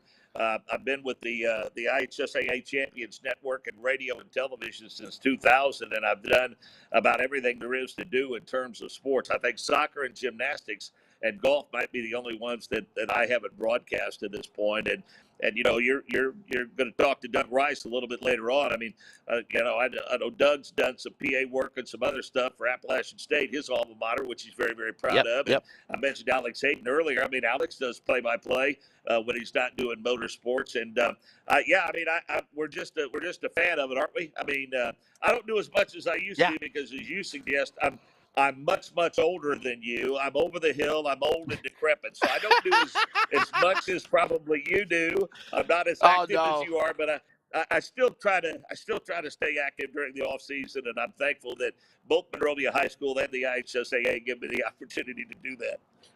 No, I meant that with no disrespect, Mark Jaynes. You are the man, buddy. Hey, listen, final question, and I will let you go. My friend. Who's your pick to win the Indy 500 this year? I hate to put you on the spot. We're gonna take a break and go into the COCA-COLA 600 preview here in a minute. Did we lose him? Mark, are you there? Hey, there you are. All right, Mark. I thought I scared you away. I did. I thought I scared you away. I was like, holy hell, he's not gonna answer this question. Who's your pick to win the Indy 500? I got you. What's that now? Who's your pick of the 33-car field? Who you think's going to win the race this year? Well, we did a podcast with 5 guys on the radio network that you can catch up to on IndyCar.com where we all pick 3, and you're going to have to let me have that. So I took Alex Palou, Tony Kanaan, and Scott McLaughlin, one of those 3. So Scott Dixon wasn't even in your wheelhouse of the 3. Well, I picked second, so he was not available to me. So somebody already stole your pick, is what you're saying. So he had no other choice. Yeah, that's right. Gotcha. So we each went through 5, and then we went back through again, then we went back through again. So I took Palou, I took Kanaan, and I took Scott McLaughlin. Gotcha. Hey, Mark, I got to let you go, my friend. We're getting ready to switch over from the Indy 500 to the Coca-Cola 600. But before I do let you go, I gotta let you say those famous words one time before we part ways, sir. Thank you, Mark Jaynes. A pleasure. Well, now stay tuned for the greatest spectacle in racing. Thank you, Mark Jaynes. Ladies and gentlemen, the 106th running of the Indianapolis 500-mile race is this Sunday. It is 11 a.m. Eastern Time on IndyCar Radio, the IMS Radio Network, and on NBC. If you have Sirius XM, they have coverage on, of course, IndyCar Nation as well. We are taking a quick break. When we come back, we transition from the Indianapolis 500 to the afternoon nightcap and the Coca-Cola 600. For I'll always remember it known as the World 600. We're back on Finish Line in just a moment. Hey, it's broadcast personality Wesley Outland, and for the 2nd year in a row, the Community Radio Network is excited to also be the voice of iRacing on LSRTV every Monday and Thursday night with the Northwest Racing Series for Cup and Truck. Join yours truly, Justin Prince and Samuel Dyer, every week as they race towards a championship. We're also on the radio in the Triangle in the Raleigh-Durham, North Carolina area at 87.5 WCRN and anywhere worldwide at wearecrn.com. Click play. Check out the coverage, the power of radio to the imagination of the listener, esports style. We are the Community Radio Network, the voice of iRacing on LSR-TV. Check it out when you can, and replays are always up too. Let me tell you about MPM. McAllister Precision Marketing. They can assist up-and-coming racers with career advancement, promotion, and assist in sponsorship procurement. MPM also has media and professional etiquette training. They work with premier driver development teams and limited late models to late models, and they also help the teams to make it up to the levels of K&N, ARCA, Truck Series, and even NASCAR Xfinity. Contact Tanya McAllister today at McAllister Precision Marketing, 803-361-6199. Today, get on the board with MPM. CrateInsider.com is your one source for crate racing tech and more. Whether you currently race with a crate engine or you are thinking about getting into the sport, our website has what you need. CrateInsider.com has tech videos, interviews with experts, and the best products in the industry. Dyno tested and proven, so we know they are the best products for crate engines. Visit CrateInsider.com today to get on the fast track to victory lane.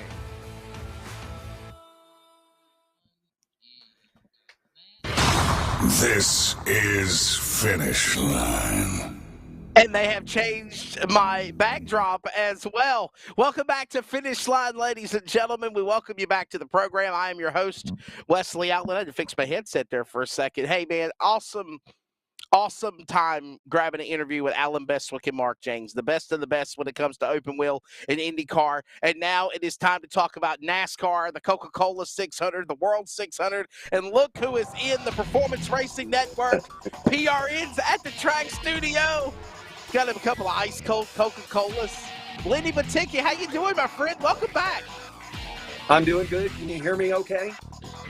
I can. Maybe if you lift the camera up just a little bit. Yeah, I can hear you. Yes, sir. Yeah. I can get you here. Okay. Well, that'll work. So, did you just get done cutting? Did you just get done cutting another PRNs at the track show? PRN's at the track. We're going to have, I think weren't you over at Fayetteville? Jeremy Steele won there. We also have Jensen Ford going to be on, and a kid that I know you've been watching because you watch them all, Trey Mills, who won at Swainsboro. So Southeast fans. Some good late model guys. Yeah. He is. That young man broke through last year, winning one of the preliminaries at the Bristol Dirt Race whenever they were there for that event with XR. And, of course, in addition, no, Lenny, I was at Virginia Motor Speedway this weekend, man, and it was a lightning storm, crazy wind. I never seen Musco light poles look like they were going to snap like twigs because of the weather. And come to find out, they actually set about 2 miles down the road from the track in Jamaica, they got hit by a tornado. So we were blessed. We actually got lucky. We were lucky. You were, Ross put himself in the position, but Ross ran 23 laps and got 20 grand. Yes. Jensen Ford, I ended up interviewed, ran 40 laps and only got $5 grand. What'd you do with Ford's money? That's right. And listen, and by the way, and you could ask Blake Harris this, he was my pick. He said, Wesley, who's your pick to win on the Flow Racing broadcast? And I told him, I said, I'm going with Ross Bales. He's a former fast track world champion here. He knows this place very well. He's been in kind of a slump with the super program. He's back with Billy Hicks.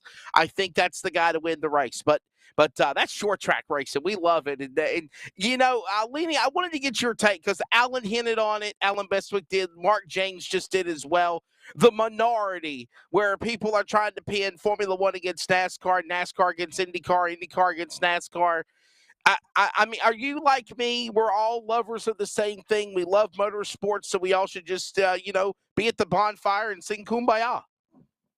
Well, if you chase checkers or wind lights, because you and I both love drag racing as well, it doesn't matter. Yes, sir. If they're out there working hard to get a win, pretty much in anything that they're doing motorized, I enjoy being around it. Lawnmower racing, mud bogs. There's some cool stuff that, we'll never see national television. And Formula One is really, really cool.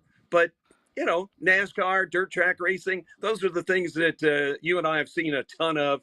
And sure, I think Formula One doing well is good for all, just like when NASCAR does well. Like this weekend at the COCA-600, when the grandstands are packed, a number of those fans that'll be here that we'll be speaking to from the public address system have never seen a race of any kind. Right. And they're coming to COCA-600 first time because they want to, see Flo Rida. They want to see Leonard Skinner.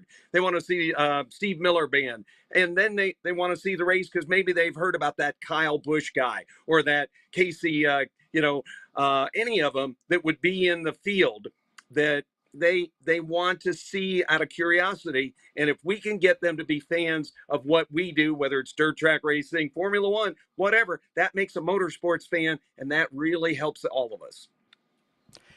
We have Lenny Batycki on the program. Of course, as always, he has a Midwest show and a Southern region show of PRNs at the track. I have to constantly promote my friend Lenny because we've known each other for close to a decade or more, and it's amazing what you've done with that show for the Performance Racing Network. And we've got the president and general manager and lead anchor, Mr. Doug Rice, coming up behind you, and to do what you've done for short track racing is amazing. But this is the NASCAR aspect of things, the Coca-Cola 600. And I said this to Mark just about 30 minutes ago. I like Formula One, but I'm not one of getting up at 3:00 in the morning watching the Monaco Grand Prix on Memorial Day. I'm just not. I'll watch the highlights. I'll look at the highlights. But when it comes to the Indy 500, I remember as a kid growing up, barbecuing, hanging out with my mom and my dad and my family and my sister, nagged and complained because I cut the TV on ABC to watch the Indy 500. And we had a black and white TV back in the day in our bedroom, besides the color TV in the living room. And then, of course, the nightcap was the Coca-Cola 600 or the World 600. And Lenny, can we elaborate on more of that, my friend? Because that is a true contest of stock car, man and machine. It is one thing to go 500 miles. We see it in Daytona. We see it at Darlington. We see it at other racetracks like at Martinsville or Bristol, 500 laps. But to go 600 miles, what does that extra 100 miles do to that car, that team, that body, that energy to make it to the finish line, Lenny? Well, it really changes the whole complexion of the race because it is the only time that they not only go 600 miles, but they go 4 stages. 4 different stages it's never done any other track during the NASCAR year. So they got an extra break in there to make maybe adjustments that go well or go bad. And with this new single lug nut, this will be the most potential pit stops because of the 600 miles that will be run throughout the season in NASCAR. And you know how treacherous getting that just right on that single lug nut has been. So your guy can lead 540, 50, maybe even 60, but it comes down to that final pit stop. They dive down pit road. He does it just right at the mile per hour he's supposed to be, RPMs that he's supposed to be running. He pulls in smooth. They go around. They get 3 just right, and then they don't get that 4th one, and all that 540 miles gone. And somebody else is going to take the COCA-COLA 600. It's one that is an excitement-filled race from start to finish, and to honor those patriots throughout the generations that have gave their lives so we can have our freedoms here at Charlotte and all across the world. When we stop at halfway, that's the most significant moment in racing. Well, not only when you stop at halfway, but you look at the pre-race ceremonies. You look at the military salute. You look at all of the helicopters and the Apache helicopters and the all of the military artillery and everything that's down there with the pre-race ceremonies is truly special as well. It is truly a tribute to America. It truly is. And honestly, and I've said this several times before, I know that we all brag about, well, motorsports is the Monaco Grand Prix, the Indy 500, the Coca-Cola 600. But honestly, if it wasn't for our men and women from our 5-branch military forces to allow us in the decades, hundreds of years past, to allow us to have the freedoms to do like what we love, whether it's calling a race or being a race car driver or being the race fan in general, we wouldn't have that. We would not have that. So definitely on Finish Line, we do say thank you to them, Lenny. Well, it's very important, and those little courtesies that we ask our fans to do, they stand, they watch, they remember, and when we play taps, we all pretty much shed a tear. Somebody in our families has fought to the end, and it's impressive. My uncle, I was looking through some of his stuff that I have been passed down to me, and photos from Guadalcanal. I mean, it's just incredible. My cousin that went to Vietnam, and he came back, but he was never fully back. And a lot of folks fight that as well. And they served for us in all those capacities, and generations of them. And without that, we don't do this at all. Lenny Batycki joining us here at Charlotte Motor Speedway. Lenny, I think I saw a post last night. Grandstand tickets, just like my backdrop behind me here, sold out. It is sold out. Tell everybody how you can get tickets. Well, you can get standing room only, which is a pretty cool seat up there in the Turn 4 Sun Deck. And there's definitely tickets for Saturday's Alsco 300, where you'll see Cup cars on the track practicing and qualifying in the evening. So I would go and grab some of those $35 tickets if you're an adult. If your kids are 12 or under, they're going to get in free to that Saturday event. Come on out for a really good time on Saturday. Steve Miller Band will be playing right out front on Street. You can have a good time. And then if you're not here, definitely tune it in. Like Wesley said, growing up, part of the growing up process on Memorial Day weekend. Watch that Indy 500. It's a good one. And then tune in to the Coca-Cola 600 here at America's place for racing, Charlotte Motor Speedway. 5 p.m. Eastern Time, of course, on the Fox Sports TV affiliates and on the Performance Racing Network. Doug Rice is coming up here at the bottom of the hour after Lenny to talk about the radio side of things for the Performance Racing Network call of the Coca-Cola 600. As always, Lenny, you have a producer in your ear. You have somebody talking to you. So do I. My producer in Texas, Charles Wooten, has a question for Lenny Batycki from PRN's at the Track. So part of this is Wesley's fault, so I want to apologize on behalf of him. He puts this podcast right at lunchtime for me, which makes me hungry. And then that got me thinking, I've been to Texas Motor Speedway, and, one of the things that I absolutely love about going there is you can buy these, just enormous turkey legs and eat on them, and it's, enough for 3 to 10 people. So the question is, obviously, at Charlotte, what just one food is, odd or just stands out to you? Maybe it's just a really good food. Well, when And Wesley Lenny, it comes can't here, be Bojangles. yeah, it's going to be Bojangles for me, that's for sure. But we've got a place called Little Pig Town that you can go to, the Chef Shack, and all kinds of unique things. We really try to take care of just about every part of what a fan would experience here, and having some fun, special foods is a part of it. And of course, ice cold Coca-Cola products all over the place. Come on out and enjoy some of that at Charlotte. Grab a 6-pack or more at your local convenience store or grocery store, because Coca-Cola is supporting racing up and down the line from the grassroots all the way up here to NASCAR. That's the 63rd running of the world's most biggest endurance race, the Coca-Cola 600. It is this Sunday at Charlotte Motor Speedway. You have the NASCAR Camping World Truck Series in action on Friday night with the North Carolina Education Lottery 200. The ARCA Menard Series are also the penultimate race before that action there on Friday. So you have ARCA, you have the trucks on Friday, you have Xfinity Saturday, qualifying for the 600 on Saturday, and then, of course, the Coca-Cola 600 on Sunday. It is a fun 3 days of excitement, of course, at Charlotte Motor Speedway.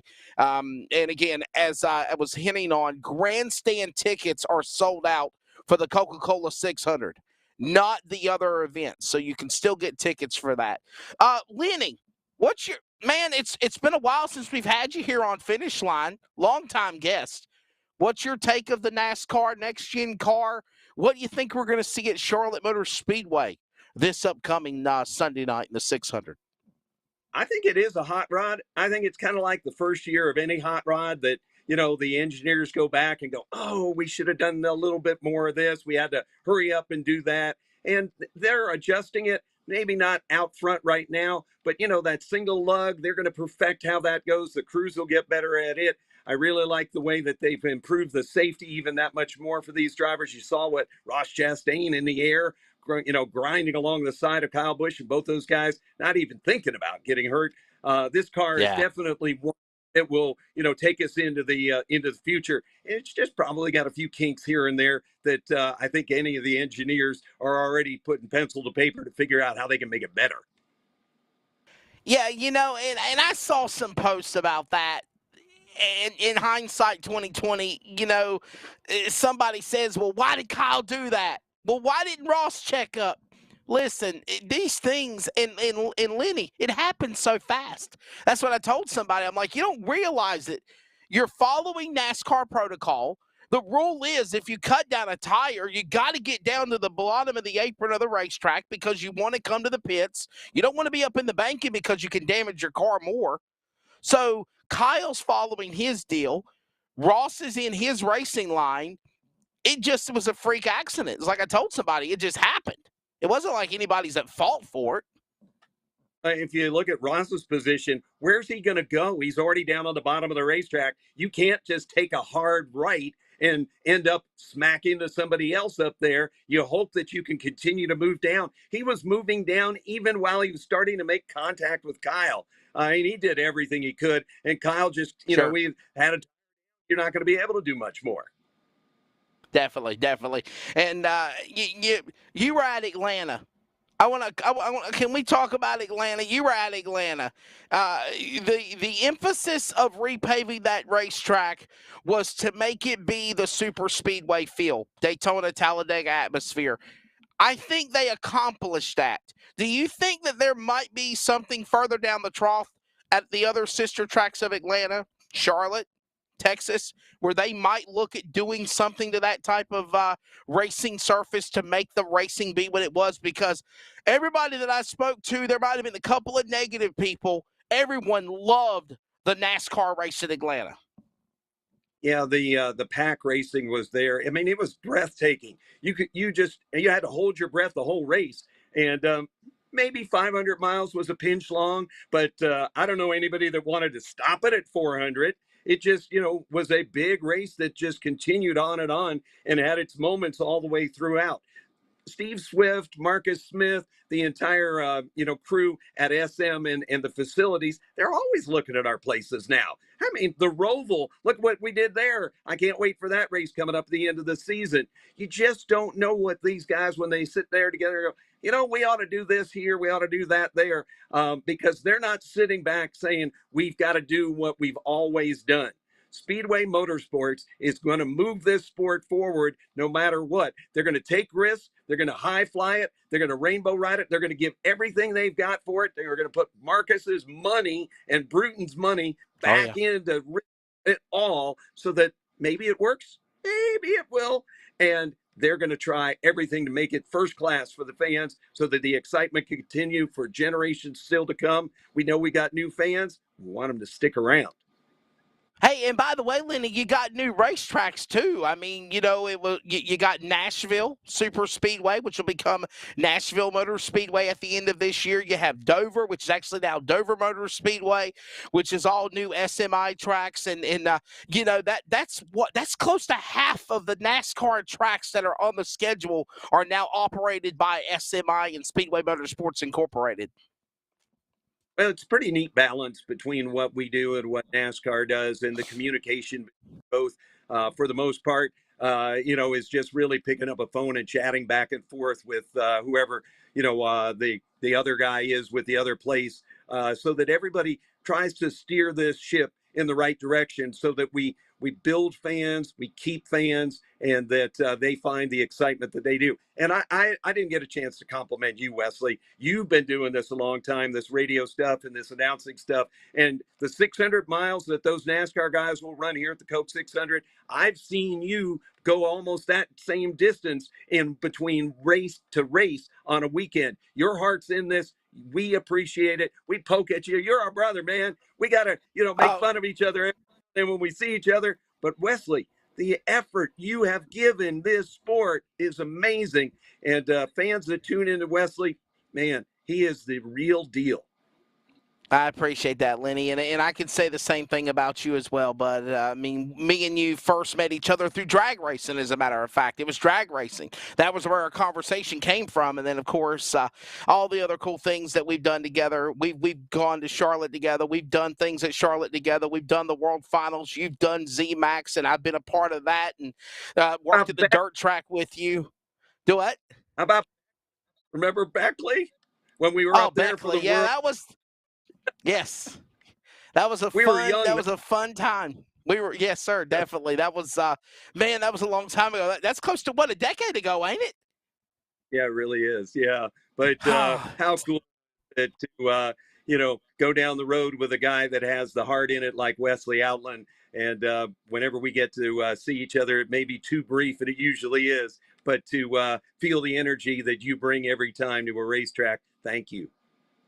Yes, and the same thing can be said to you as well. And a lot of people might not know you got about another 10 minutes here before we get Doug Rice on, your boss from PRN. Talk about your credentials. Obviously, Richard Childress Racing and being a part of what you knew with Dale Earnhardt Sr. and so much more, and then doing what you're doing now today. Well, people forget that I was vice president of marketing at Rockingham. I was at that track for almost 6 years, and then went to Childress. Then was the worldwide group leader, senior vice president for Ogilvy PR, which I ended up, speaking of Formula One, I drove on the Shanghai racetrack, although it was a street vehicle, in China, going over there as one of our clients to help that Formula One race, the initial one there, get launched. And then, out at Gateway as the VP GM. at that drag strip and a 1.25 mile oval that will host its first Cup race this year. So, I tell people I've been very lucky that people have taken a real big chance on me, and I've gotten to learn from some of the greatest minds in motorsports, both on the drag racing side, the oval side, and wherever I've been. I've definitely not been the smartest guy in the room, but I've tried to be the guy listening the most in the room and have learned a lot from such great experienced people. Lenny, you mentioned Rockingham. North Wilkesboro is opening back up.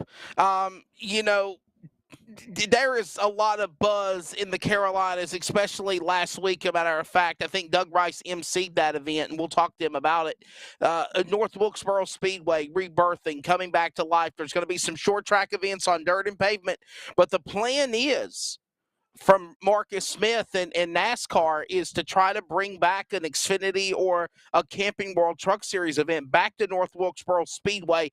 You were a part of the rebirthing of Rockingham Speedway when it started back up again on the PA team. Do you feel like it is time to finally uplift the ashes of a track that's not ran a NASCAR event since 1996, any type of event since 2010, and get North Wilkesboro back in business?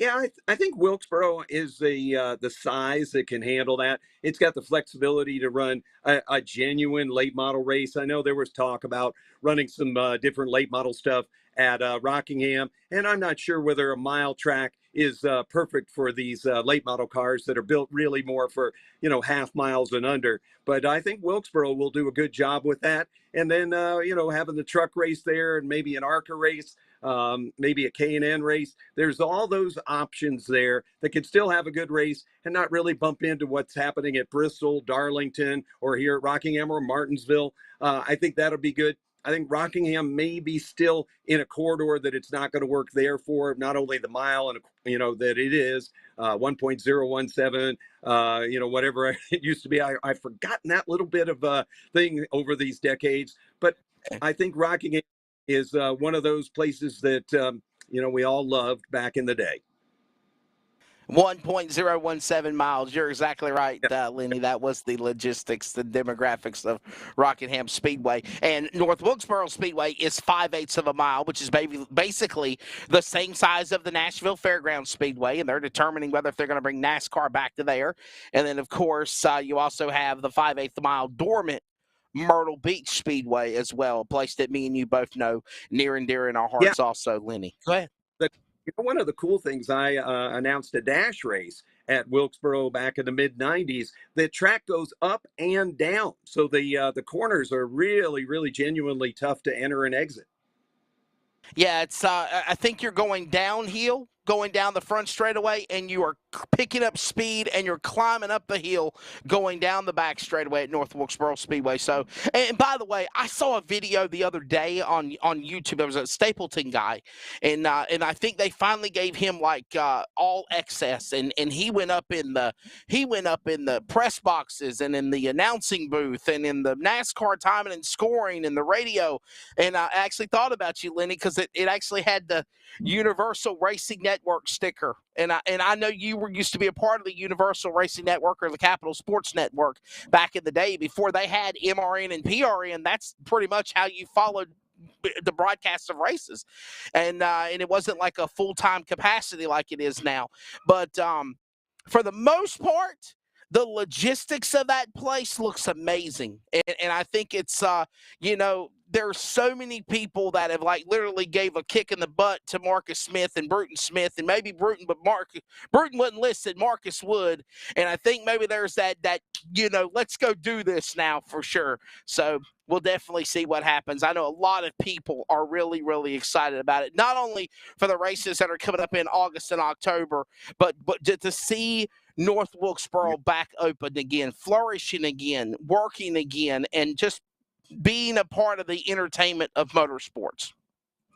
Yeah, and let's give a shout out to Hank Schofield, who was the promoter or the PR guy at Bowman Gray Stadium back in the day. The Universal Radio was his. And man, none of us would be where we're at without the hard work that they had to do to broadcast races. And then Capital Sports Network, Mark Garrow's network, and on and on. A lot of folks have helped pave the way for you and I and the other announcers that have been on this show. But Hank Schofield was definitely one of them with his Universal Radio Network. All right, Lenny, I'm going to ask you one more question. We got is Doug Rice in the background yet, producer? Doug Rice will be coming up here in a few minutes. So your pick to win the Indy 500, because even though we are talking about the Coca-Cola 600, you are a fan of Indy cars. I know you are. So your pick to win the Indy 500, and segue that into Scott Dixon. And what an impressive did your jaw drop like we saw in qualifying on Sunday afternoon? 230 miles an hour for Scott Dixon, never lifted, 4 laps, just hung it out. Oh my gosh, the cojones he had to have to make it around that. Impressive. Also impressive, Jimmy Johnson. How about him just tail wagging into the wall and never lifted? Man. You know, Penske guy, any of the Penske guys for winning, because Roger owns the place. He knows, not just has the keys to it now, but he really does know the magic to get around there. Dixon and his crew do as well. But my sentimental NASCAR favorite, wow, Jimmy Johnson could really do this. And wouldn't that be just special to see that wonderful smile and that charismatic person that he is, Jimmy Johnson, to take it. Now, coming over here to the Coca-Cola 600 to cap it off, and Tyler Reddick is due. And if he can just find his peaceful place, Tyler Reddick is going to win a race. And wouldn't that be super to have Richard Childress Racing, my old alma mater there, come back to victory lane? I'll go ahead and pick him, whether I really believe it or not. But I do believe Reddick's going to win himself a race real soon. And I think maybe I'll go out on a little bit of a limb, and I'm going to say he's going to do it at the Coke 600 here this weekend. Well, everybody's calling his shot for sure. I mean, you know, he comes so close to winning that race at the Bristol Dirt Race. And I told somebody, I told somebody, I said, if there's anybody that literally could have a shot to win this race on dirt at Bristol, it's going to be Tyler Reddick. You look at the young man out of Corning, California, you look at his credentials.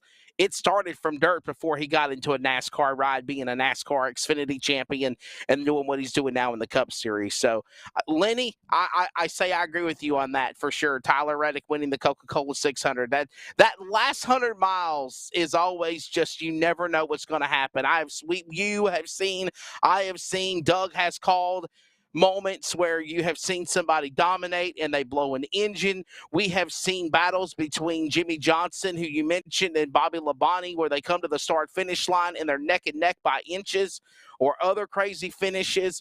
So, hey, we'll look forward to an historic race again this Sunday, my friend. Lenny, let everybody know how they can follow you on the Performance Racing Network and PRN's at the Track. Always a pleasure, my friend. Thank you, Wesley. Check our shows out at goprn.com and give us a follow on Twitter at PRN's at the Track. Have a great rest of your day, Wesley, and take care of the boss there, Mr. Rice. And I think we are going to go from one end of the PRN spectrum of the offices to the other, top of the headquarters, if you will. And there he is at the top of the 4th floor of the Speedway building, the Bruton Smith Center at Charlotte Motor Speedway. And, of course, Mr. Doug Rice is back with us on the Performance Racing Network. Doug, is there any way you can take your phone maybe and turn it this way? Are you on your phone or your computer this time? I'm on the phone. I can do that. Yeah, it's not working. It's not working, Doug. Just go back to the angle you were, bud. Yeah, you're upside down now. Doug, yeah. This is not good. There you go, my friend. That's fine. You know, so I don't know. It might be a setting where basically you take down? You're not anymore. Not anymore. Stay in frame right there where you're at. Then. That's it. Right. That's it. I honestly think the last time we had you on back in December, you actually on a desktop computer or your laptop, and I think that's what made it work really better. But hey, Doug, it's great to have you back here. No. Just yeah, there you go. It's not working. It's not working, Doug. It might be a setting thing. Yeah, it's all right. It's okay. Just stay in frame. I'm trying to tell him it's always great having you here, Performance Racing Network. We just had Lenny Batycki on, sir. You're getting ready to be on the radio call for the Coca-Cola 600. And I asked Mark Jaynes the question, how does he prepare to do the Indy 500 broadcast? How do you prepare to announce the longest endurance motorsports race on Sunday afternoon? It's funny. I am old school. I'm sitting here right now, handwriting out notes for the race. There you go. Because the field, we know what nobody's stats are going to change between now and Sunday. So looking back at past 600s, looking back at who's been good on the oval here at Charlotte Motor Speedway, and paying some attention to this year, but I don't sure that the stuff from 2021 and beyond that really applies anymore. So let's be honest, Doug. You have, besides being on the PR realm of things at Daytona and Speed Weeks, in the broadcast booth at Atlanta, at Texas, of course, for the All-Star race, MRN called that, but you were there for it. Vegas, Bristol, the races you've done on the Performance Racing Network so far this year, Doug Rice, where do you see this next-gen car being at right now? But I mean, I've got to be honest, Wesley, and I'm going to sound like a hype machine. So I'll just get that out of the way. Doug's hyping because that's what he's supposed to do. I'm not. The Vegas race received rave reviews, and we broadcast that. So that was a really good show. We did the Bristol Dirt Race, which I heard you reference it, Lynn, that should have been won probably by Tyler Reddick, but Kyle Busch wound up doing that. And that all happened within the last 300 yards of the race. So that was pretty good. The second dirt race at Bristol, I felt like was a hit. Circuit of the Americas. You had the lead change 3 times between 3 different cars in about 2 seconds on the last lap. How does it get any better than that? Chastain came out and got his first win. So and the first race at Atlanta Motor Speedway this year, I felt like it's one of the most exciting races I've ever called. And I've done a lot of laps, but I just felt like that race with its drafting and pack type racing was tremendously better than anything we'd ever seen at Atlanta Motor Speedway. So for me and the races that I've gotten to call this year, I'm going to give an A to the new car. Not every race has been terrific. Not every race is always going to be terrific, Wesley, but the ones that I've gotten to call on PRN were very satisfying. And you know what? And mind you, the Bristol Dirt Race, when you were on the broadcast call for that, and on finish line, I believe it was after that Tuesday after the race, I literally played your audio, and I gave PRN the credits, by the way, but I literally said, listen to the way the television call was made, and listen to the way that Doug Rice and PRN called the finish of that race, and I remember that, Charles, and I will say that I thought that was probably one of the most masterful radio calls of a race. I mean, and that's something you'll always have in your credentials. Thank you, Wesley. It's funny. All of that happened just, I take the handoff from Rob Albright, and I'm suspecting that something could go on, but you don't know. And I'm calling it, and the race ends, and then we go to commercial, and Mark Garrow, my co-anchor, looks at me, and he goes, "Hey, nice job there." And I said, "Thanks." I didn't know until I had a chance to go back and listen what I'd said, because it happened so fast, that this, you've done a lot of racing, that you're processing it so quick that you just hope what comes out of your mouth makes sense. Yeah, for sure. Doug is joining us, Performance Racing Network, Coca-Cola 600. Allen, high praises about you. Mark Jaynes, obviously. We previewed the Indianapolis 500. Doug, can we go back to what year was that you done your own Indy Charlotte broadcast double? That was 7 years ago. I think so that would have been what, 2016? 2014, 2015? It was the 99th running. It was the 99th running of the Indianapolis 500, and Shell put together a promotion. I got to go up and spend Thursday, Friday, Saturday before the 500 in Indy, along with Alexis Erickson from our team. And then Sunday I went out, worked pit road, and called a bunch of stops, had a great time. And then they hustled me down to Charlotte. I got down here right after the start. of the Coca-Cola 600 to anchor that race that Carl Edwards, I think, went on and won that day. A pretty dramatic day. I mean, it was a lot of fun. It's funny how things stick out in your head.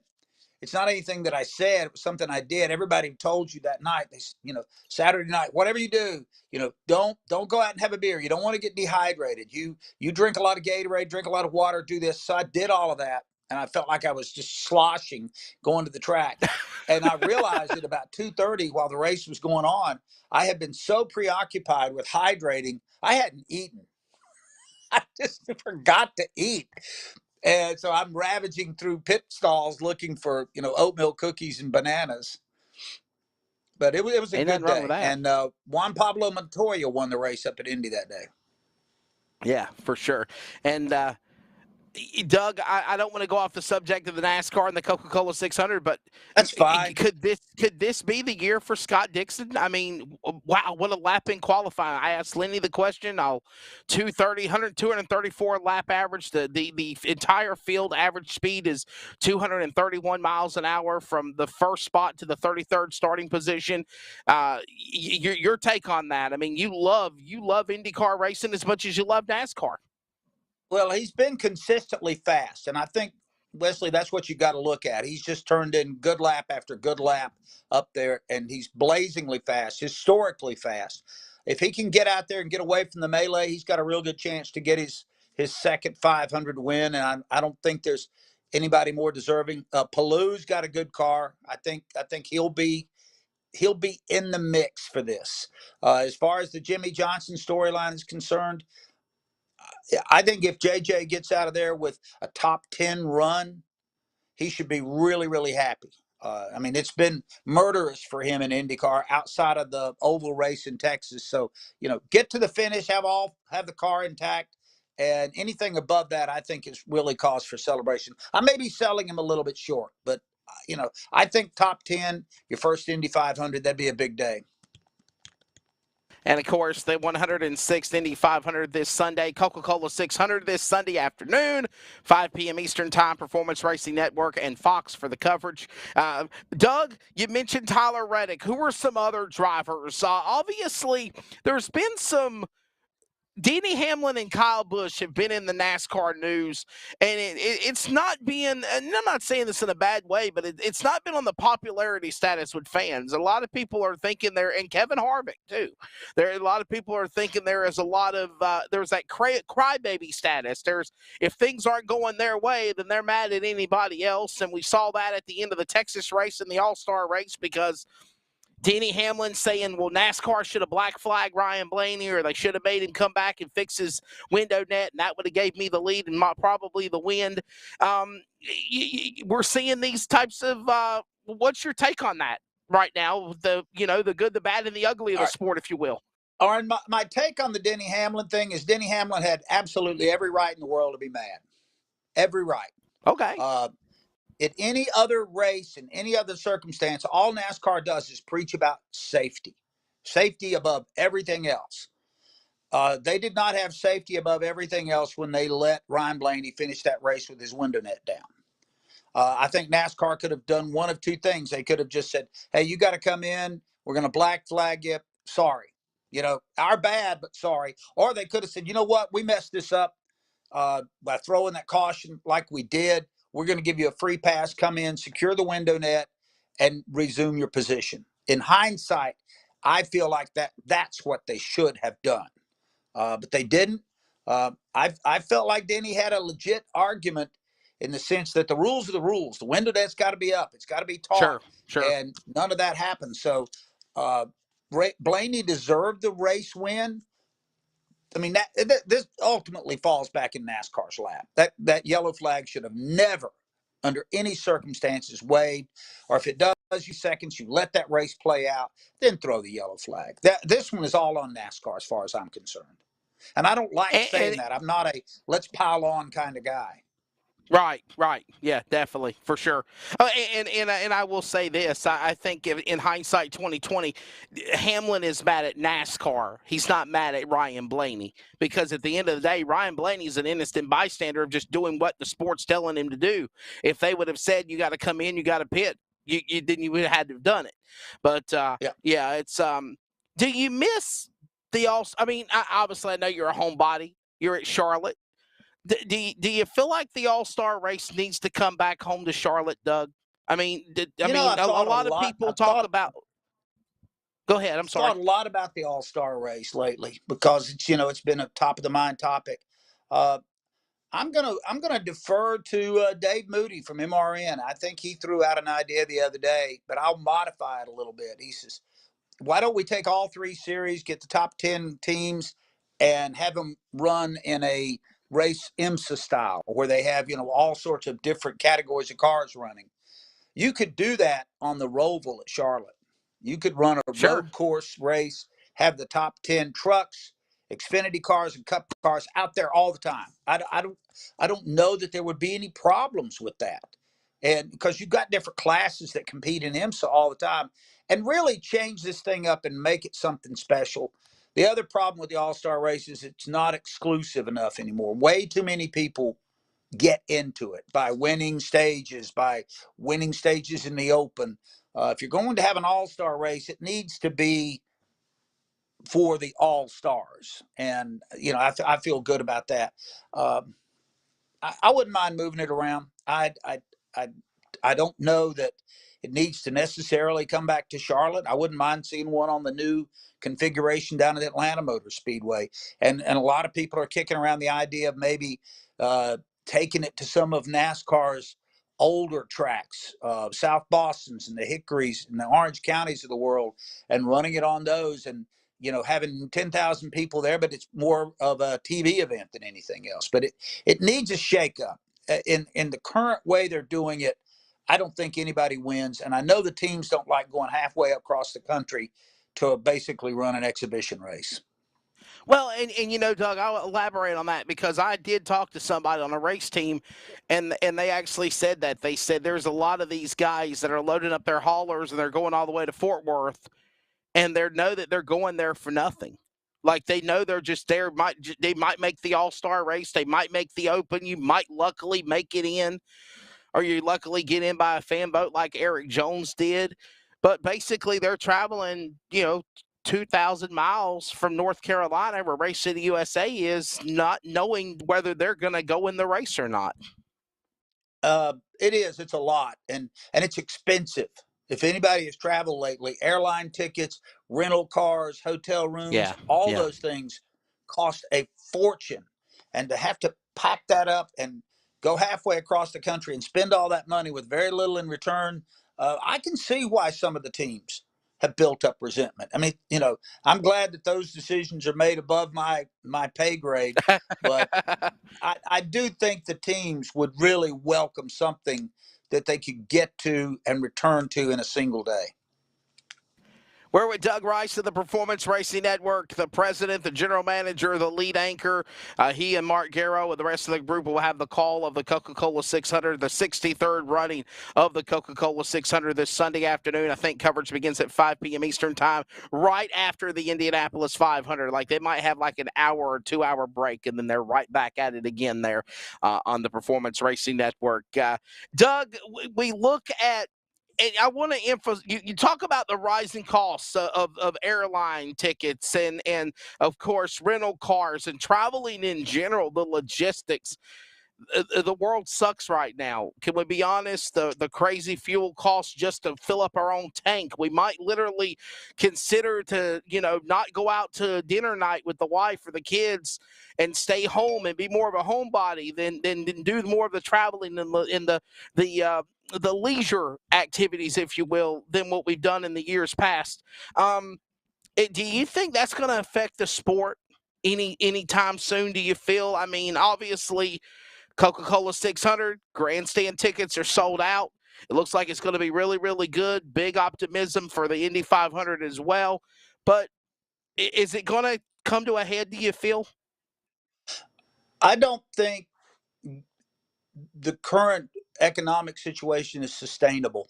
And that's not just applying to racing, that's to everything. For a lot of Americans, this is this cuts away your working capital that you have, because you have to have gas to get places. You've got to have gas to just go to the grocery store and everything else. Yeah, it's going to impact. It's definitely going to impact. And you take a huge percent of our fans are RV people. And at what point do they go, okay, I don't know that I can fill up my tank right now. I think we're in a good spot, but if this sustains, it's going to hurt across the board. And I think that one of the things that NASCAR did a couple of years ago, pandemic wise, that's probably paying off now, is limiting the number of people that these teams can take to the track. And I think that's a good thing. I think that's a real positive step, because it keeps them from spending themselves out of existence. But no, there definitely needs to be a course correction on the cost of a lot of things. And I don't know what golfer it was, by the way, that mentioned it at the PGA, that, stop gouging fans when they show up for events. $18 for a beer is not, you're not doing yourself any favor. That's concert type pricing. And that's not right either. Yeah, definitely. My producer in Charles Wooten in Texas, you got a question for Doug Rice? He's not been on here since December of last year, our finale show. You don't have to wait a year between appearances, by the way. It's okay. No, I'd have you on I would have you on every Wednesday if I could, Doug, but you're always so busy, man. Yeah. Well, that's my Charles. thing. It's good to have him back. And, I'm with Tim. Wesley, it's your fault. You should get him on here more often. You're bad host. You need to get on here. He always has good opinions about everything. So if you don't get him on at least 3 times a year, maybe quarterly, then I'm protesting. So listen, walk out there. Exactly. A lot of people might not know this, but I have a special respect for Mr. Doug Rice, because when I was young, and I'm talking about very young, and I kind of threw Mark Jaynes under the bus, and I wasn't meaning to, Doug, and I don't want to do that to you as either. I'm pushing 40 years old, but I met you at Southern National.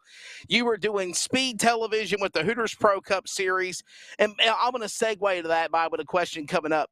But, I remember you literally doing the television for the Hooters Pro Cup at Southern National, and I was just the PA guy working with Gene Crane. But me and you actually sat down and we talked, and I was like, man, this is an honor. And, I always remember you just saying, don't hype me up. I'm an average person just like anyone else is. And you literally have that humbleness about you that, like, I see some of these people, Doug, where they might let it go to their head. You've been in this industry a very, very long time. That's not happened to you. You literally are humbled of a person in the sport. I appreciate you saying that, Wesley. I mean, we're only as good as the last thing that we've done. And I have been blessed many times over to have had this job and caught some breaks and worked with some great people. If I have had one thing that I feel like I've done well above anything else, it is in picking people to be on this team at PRN that have done great work and are easy to work with. And that's really helped this. And it took me a while to figure out too. It's almost as important, the ease of working with somebody, as it is how talented they are. You can be really talented, but if you're a disruptive force, I don't want you around. And most people don't. And I think you see people that flush out on that. But, that's just my style, is to just show up, do the job. If there's some accolades that come along with it, that's great. But that's not why I'm doing this. I love what I'm doing when I get up there, just like you do when you get behind the mic and put on those headsets and you start calling out the laps. That's about as good as it gets. I mean, I plan on keep doing it as long as I feel healthy about it. So a segue into that conversation, the Grand National Super Series has just been flourished and has been brought back into existence. And basically it is a fixture of the Hooters Pro Cup cars, or the old ARCA cars, old Winston Cup cars. Obviously, they've already had a couple of races. Clay Rogers has won both of them, a 5-time Pro Cup Series champion. I know you know very well, Doug. Do you see that series making it, especially in this 2022 era? Well, I think any grassroots series has a good shot because there seems to be such this appreciation for short track racing now and grassroots racing. And I think, ironically enough, part of that's been driven by the dirt track crowd. They seem to shun the big arenas and the big shows in favor of a much more intimate setting. So I think they've got a shot. You know, but at the end of the day, and I really believe that's what NASCAR's enjoying a renaissance this year, the product's been good. You know, I talked at the top of the show here about the races that we've done, and I feel like how good they've been. And the public sees that. You can't fool the public. They know a good, competitive, exciting event versus a runaway. And you can try to convince them all day long differently, but they know better. Me and Lenny were talking about this in the top of the hour, and you were a part of it. You emceed the ceremony. How exciting was the hype to see the fans back at North Wilkesboro Speedway? And do you feel like there was a massive heartbeat back there on a place that for almost 2 decades has been on life support, Doug? Well, I spent a lot of time at North Wilkesboro back in the day when it was active, and it's like everything else. When you have it, you kind of take it for granted. And I think the people of North Wilkesboro were kind of surprised at how quickly everything dissolved, and they lost their race. And that area of North Carolina lost a big part of its identity, and it's back to some extent.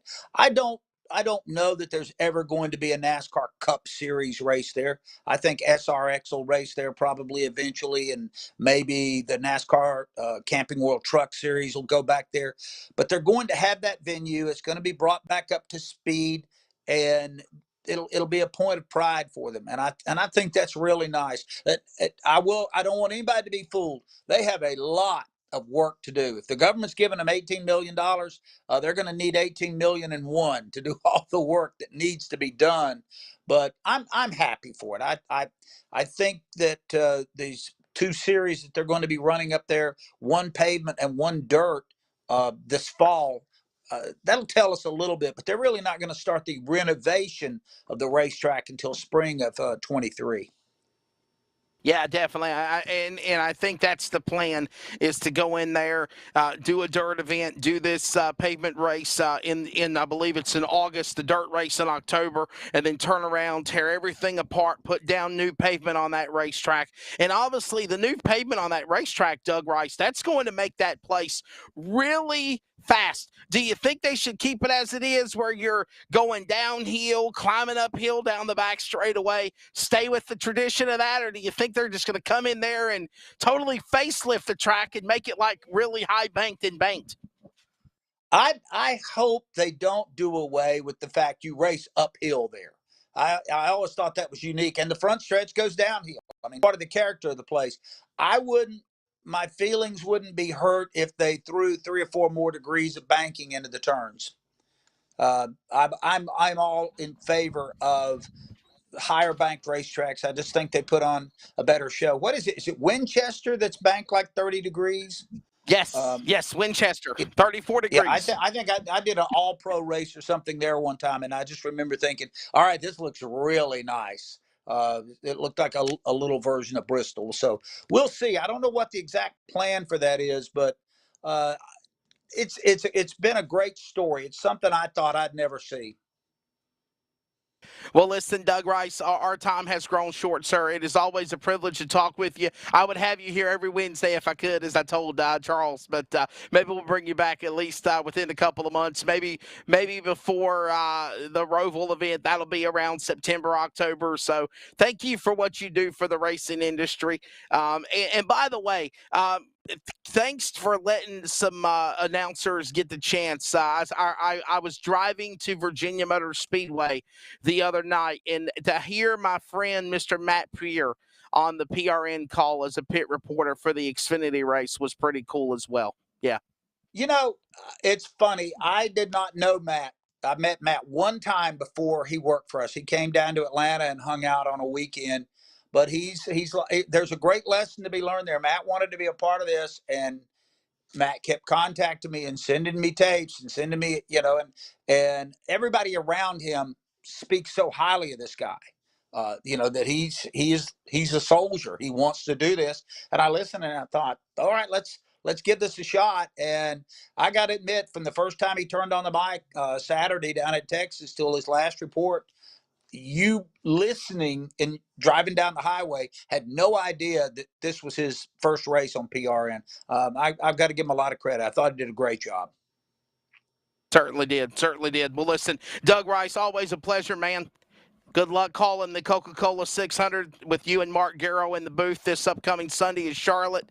And again, we'll see who wins the race for sure. Have a great Memorial Day. I'm thinking it may be fan favorites, either Chastain or Chase Elliott. So listen, Lenny said he thinks it's going to be Tyler Reddick. He thinks Tyler Reddick's due. Well, I can't argue with that, and I would really like to see Tyler win one of these. He seems to be the next logical guy to get his first win. But you got to knock down that wall at some point. It took Chase Elliott, I think, 99 races to get there, but Tyler really, he's become the lead show pony at RCR. There's no doubt about that. Definitely going to be a fun time for sure. 600 miles, 400 laps, Charlotte Motor Speedway, and Doug Rice will be on the radio call for PRN, the Performance Racing Network. Doug, thank you for your time. Thanks a lot, Wesley. Appreciate it. That is Doug Rice, ladies and gentlemen, and believe it or not, that is going to wrap up Finish Line for today. Charles, you got any segue, anything you want to add in closing to all of our great guests, from Allen Bestwick right out of the gate to Doug Rice, Mark Jaynes, Lenny Batycki? What a show we have, man. I think we've really hyped up the Indy 500 and the Coca-Cola 600 to the best of its maximum potential. I just have two things to say. One, loved the guest panel here tonight. Probably one of my favorite ones so far. Two, hey, we're not going to be here till 3 o'clock today. We're going to go out at like 2:10. So it's going to be a normal lunch for me here today. It certainly is. It certainly is. We wanted to get off the air here. A lot of guests. I felt 30+ minutes for each guest was perfect time, and we can get off here. And guess what, Charles? You can go grab your 2 o'clock lunch. Definitely. Yes, I like my 2 o'clock Let's lunch. get out of here. We have music for this kind of thing? What do we have music? I didn't know that. I think we do. Don't we? Yeah. I think we have music. Yeah. Great show here today for Finish Line. Of course, the Indianapolis 500-mile race is this Sunday. It will be at 11 a.m. Eastern Time, NBC, the IMS Radio Network, IndyCar Radio. Mark Jaynes, thanks for him and Allen Bestwick for being here for the Indianapolis 500 preview. For the Coca-Cola 600 preview, of course, Mr. Lenny Batycki at Charlotte Motor Speedway, and Doug Rice of the Performance Racing Network. And you know what? Charles, we got to get Doug on here again. He loves talking. I mean, you could just... He's just one of those guys where you ask him a question, he will give you an answer, and he will give you a very lengthy portion of an interview. It's not just, well, we'll see what happens, and Tyler Reddick's got a good car, and we'll watch Sunday. He gives you a valid, analysis of what it is that you're asking, as long as the question makes sense. I agree, and I'm already texting Jeff and telling him that if you don't get Doug Rice on here quarterly, that I'm telling him not to renew my contract. Okay, well, we'll have to do that then. Doug Rice, quarterly on the Performance Racing Network here on Finish Line. I think the world of Doug. I really do, man. We've known each other a long, long time. It's close to 25 years as long as I've been announcing. I was 14 or 15 when I first met him at Southern National, so it's been a pretty long while. Listen, I've made some mistakes and good or bad in my time. I wish I could change things, make things different, but all you can do is move forward. But it's awesome to have the friendships to know that we know. Hey, it was great. Thanks to Allen Bestwick, Mark Jaynes, Lenny Batycki, and Doug. Have a great week. Enjoy those big races next Wednesday for more great drivers in the guest lineup of Finish Line. Hey, it's broadcast personality Wesley Outland, and for the second year in a row, the Community Radio Network is excited to also be the voice of iRacing on LSRTV every Monday and Thursday night with the Northwest Racing Series for Cup and Truck. Join yours truly, Justin Prince and Samuel Dyer, every week as they race towards a championship. We're also on the radio in the Triangle in the Raleigh-Durham, North Carolina area at 87.5 WCRN and anywhere worldwide at wearecrn.com. Click play, check out the coverage, the power of radio to the imagination of the listener, esports style. We are the Community Radio Network, the voice of iRacing on LSR-TV. Check it out when you can, and replays are always up too. Let me tell you about MPM. McAllister Precision Marketing. They can assist up-and-coming racers with career advancement, promotion, and assist in sponsorship procurement. MPM also has media and professional etiquette training. They work with premier driver development teams and limited late models to late models, and they also help the teams to make it up to the levels of K&N, ARCA, Truck Series, and even NASCAR Xfinity. Contact Tanya McAllister today at McAllister Precision Marketing, 803-361-6199. Today, get on the board with MPM. CrateInsider.com is your one source for crate racing tech and more. Whether you currently race with a crate engine or you are thinking about getting into the sport, our website has what you need. CrateInsider.com has tech videos, interviews with experts, and the best products in the industry. Dyno tested and proven, so we know they are the best products for crate engines. Visit CrateInsider.com today to get on the fast track to victory lane.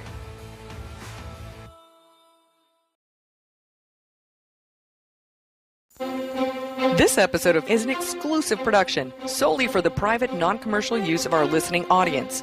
Any publication, reproduction, transmission of the accounts without the express written consent or permission is restricted and prohibited. To hear this replay or other previous podcasts, download on iHeartRadio, iTunes Radio, and TuneIn. As always, this show is for you. Thank you for listening.